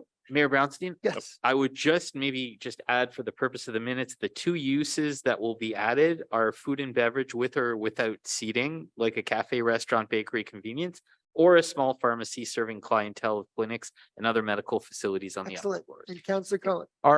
We're able to speak on this? Of course. Okay, so it is in my district, and I did want to be on the record as saying that I've spoken to the developer. I think the cafe will be a very good addition to the neighborhood. I'm concerned about the pharmacy because I don't believe that we need another pharmacy. It's not going to be so easy. They're not even going to be able to get a brand, but I think they're looking at a small dispensary in the event that they have some doctors in the building. That's not a guarantee. So we're going to have to wait and see if they actually go that route. And they do have another request pending that's going to come to us. But I believe that the Beton family, who are, Côte Saint-Lucas through and through and well-known community leaders, they have their interest is best for that building, which of course has the bank, used to have the police station, it has lots of potential. And I think having a medical clinic in that building for all the people who live on Rembrandt, Ilan Ramon, Merrimack, Mark Chagall, Cavendish, and people who will drive there, but certainly the people who will be able to walk there, this will be a real blessing. Thank you. Should be Thank you, mentioned Councillor also, Cohen. this is I don't think we mentioned the location, the corner of Cavendish and Kildare, where the police station used to be located, that Yeah, building. so that's my question. Is there a sign on the property? He's cute. Either way. Has the sign, I hope the sign's been posted on the property. I haven't Let's seen check it, that. but I would Okay, like so to ensure that it's there, right? It's supposed to be posted now until the let's time. make sure that that sign's up, okay? All in favor? Anyone opposed? Carried unanimously. And we go now to the stance of the Aglo, Councillor Sabag. Oh, no, minor exemption. Minor Oh, we didn't do exemption for Bernard Mergler. Bernard sorry. Burglar. Bernard Mergler, go ahead, Councillor Sabag. You want to do it? You want me to do it? Yeah, well, Bernard or Kajewski. I can do it. Go for it. Resolve that according to the provision of request. For minor exemption of the property of the section 150 lot 208690 be and hereby approved the whole and annual entity request to allow the city council and town board to make an current year setback at a radius of 4.6 instead of the new part of which the back and not before and the about and having received for 5 years from the year of the plan and control. Notwithstanding provisions of the bylaw with 1.7 so on D-5 table 1 and article 4-4. Thank you, Councillor Sabag. Seconded by Councillor Kajewski. Any discussion? The minor exemption, all in favor? Carried unanimously, and now we go to the stats. Councillor Sabag. The council following said in the meeting to be held as follows the authorized mayor. I will order the authorized to make these necessary and the of the city and these residents regarding the items on the agenda of the council meeting to be held in July based on the Moved by Councillor Sabag, seconded by Councillor Azarad. All in favor? Carried unanimously, and now we go to other business. Any other business? Go ahead, Councillor Schuster. Thank you, Mr. Mayor. I would like to wish everybody a happy Pride Month, and I would like to thank the city staff involved in raising the Pride flag at City Hall. Also, a note from Stuart Rubin, who asked me to mention the inaugural grassroots volunteer initiative known as Driveway Fest that's happening Sunday, June 25th, or the rain date on June 26th from 1 p.m. to 4 p.m. in Côte Saint-Luc, with concerts on Einstein, Brookside, Melling, Holland, Bailey, Hudson, and West Luke. And you can look up Driveway Fest on Facebook for more details. Thank you. Thank you. Anyone else? Second question period. You just come up. My name is Malcolm Moscatel. I live in Rand. Yep. I just wanted to ask you a question. When we choose our counselor, is it to defend our rights? Because I went today with Rosie to collect signatures, and some people were not home, but in 135 people, only 3 were for the construction. Project. Okay. And 1 or 2 of them, they were not against. They didn't want to sign for some reason that Some people don't like. probably they have some connections. I'm not one saying it, but they say we are against the project, but they were scared to sign. So our counselor, shouldn't he go around and ask people, what's your decision, or decide? Because we voted for you to defend our rights, right? Is it, do we vote for something like that, or do we vote for to give, to do whatever they want? Just a question. Question to me is, yeah, everybody tries, I'm sure, to do the best that they can for their constituents. But that's what, I'm that's asking what we all try to do. Mr. Mitch, because you are our counselor. Look, Mrs. We Muska, I'm have not going to get into it the now. signatures here I with will, their name, with their address. if with I may, phone I have numbers. already requested to get a copy of the petition. I will study the petition. Yes. I'd like to continue the conversation at my district meeting or on a phone call. I don't think this is really the forum to get into the details of it, but I'm happy to discuss it if you want to have a conversation tomorrow.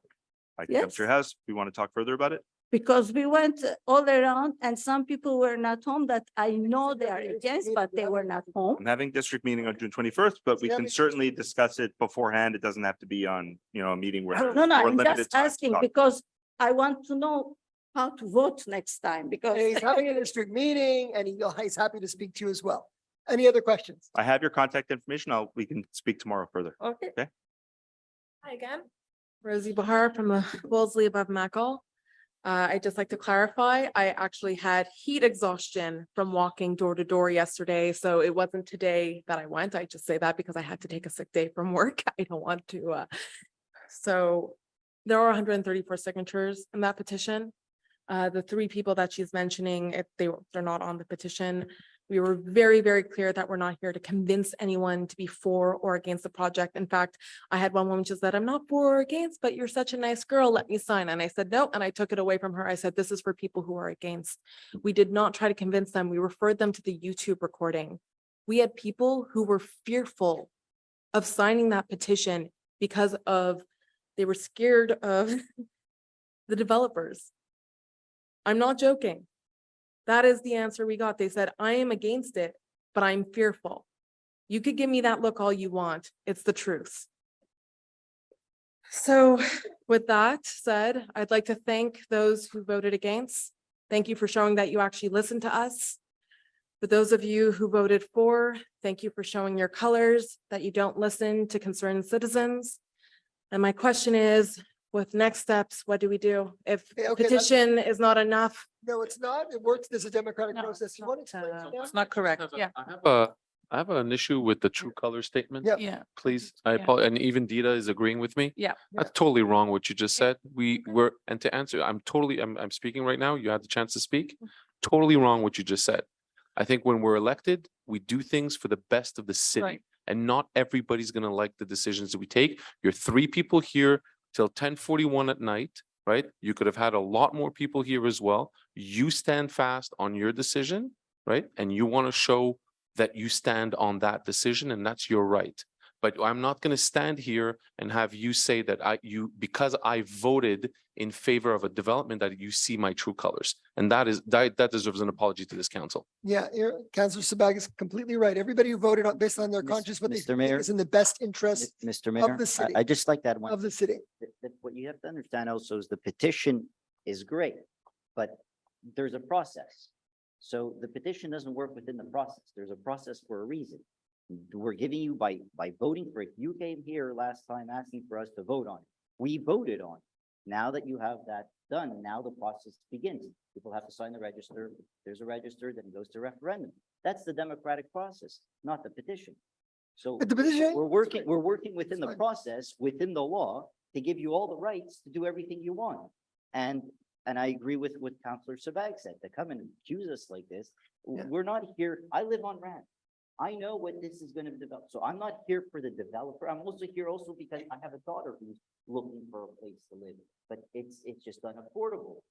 So if there's smaller houses where some elder people want to move into smaller places and make more homes free, or if there's young couples who want to move in, so it doesn't work for you. I agree with you, that's great, but there's people it works for. So this is what it's all about. This is the democratic process, but to come and accuse us in this way, it's completely uncalled for. So you're entitled to your opinion, absolutely. And I'm glad you've taken the time to go and get signatures and do all of that and promote what you believe in. I hope you put in the same effort for Bill 96. I hope you pull in the same effort for all other things. And I hope other residents take an example. So I'm just saying, we appreciate your comments. We appreciate what you believe in, and that's fine. And we hope you continue to do what you believe in. But to come and accuse us for believing in what we believe in, how does it make you any better? Okay, so, yeah, okay, the reality is the first thing that we learn when we get involved in politics is that we have people that don't agree with us all the time. And we just get along and we go to the next item and we keep on going. That's what you have to do. So that's what we'll do, and we're not going to take it personally. I'm sure you didn't mean it in a bad way. You're very emotional, but that's how you have to live life too. Unfortunately, we can't all agree. We're fighting Bill 96. I'm very upset that we have a government right now that has a bad law in our opinion, but I still have to get along with members of that government. So, I have to do a lot of other things with them. So So in that's how it terms is. of my question of next steps for, The next steps, you want to explain how it goes? So I'm going to start off and then I'll let Tanguay continue since she's going to be running the next step. So one of the things I alluded to during the council meeting is the clerk now has a legal requirement to publish a public notice, during which there'll be an 8-day period for people to request that a register be held. So let's assume that there are sufficient signatures obtained. The next step would then be the final version of the bylaw would come back for a vote. So council has not yet voted on the final version of the bylaw. At that point, if the final version passes, there would be a register where you would need to obtain a certain amount of signatures to provoke a referendum. And council at that point would have the option to possibly withdraw the bylaw or declare that a referendum be held. But I'll let Tanguay just precise when she's publishing the public notice, the dates and things of that sort. We will publish it this week, maybe at the end of the week. And after that, the process, as Meg Schechter said, it's register. It's kind of what you did, but it's in the legal process. So it will be all detailed in the public notice. Suburban, it's published in the Suburban? I think it's published in the Suburban, no? On the website. Okay, the website? Pardon? I will. No, you're gonna have to be organized like with your petition. You have to be organized. Yeah, Somebody has to that's know what's happening and tell everybody else, and they have to sign the register and then they. It's similar. okay. Thank you. I would just one last thing. I would encourage you to phone the clerk's office during the week, because as the week evolves, there's going to be more information, and I'd like you to have the full amount of information possible. So it would be a good idea for you to call as well. I Thank just you. want to make sure you don't miss anything. I appreciate that. Move Thank to Thank adjourn, you. Move to adjourn. So be Councillor- moved. Oh, So moved. Mayor, sorry, Seconded. Mayor Yeah, Brownstein, we have one question on there's another Zoom. question. Are you serious? The Lortie, Wait, quickly, please. It's very late. yes, go ahead. Hello? Yeah, go ahead. Go ahead. Yes, hi. We live on Blossom and we were just wondering why Councillor Kujawski has been putting off his district meeting since March when he voted on this issue today, where he could have collected valuable insight from his constituents that might have informed his vote tonight. As well, we would also like, we've been hearing a lot of sufficient numbers, certain numbers, if you could be specific on the number of signatures required for the register and the referendum. Thank you. In terms of the question, I call that one out of order. He's having a question. He's having a district meeting at the time that's convenient for him, so he doesn't have to answer that question. But in terms of how many numbers? Yeah, taxis and accountants, right? Yeah, COVID and tax season. Okay, that's good to me. Now they want to know how many signatures. I don't have that exact number. Jonathan, what? 135. No, how many you need for the register? No, I don't know numbers. I don't know the numbers. Serena? 12 per district and it's a whole formula, but I don't know what the total is. That's why you don't. Yeah, I don't know the formula off by heart. It's a whole formula, but it will be posted. Okay. Move for adjourn, So moved, Mr. seconded, Mayor. all in favor, we're adjourned. Thank you.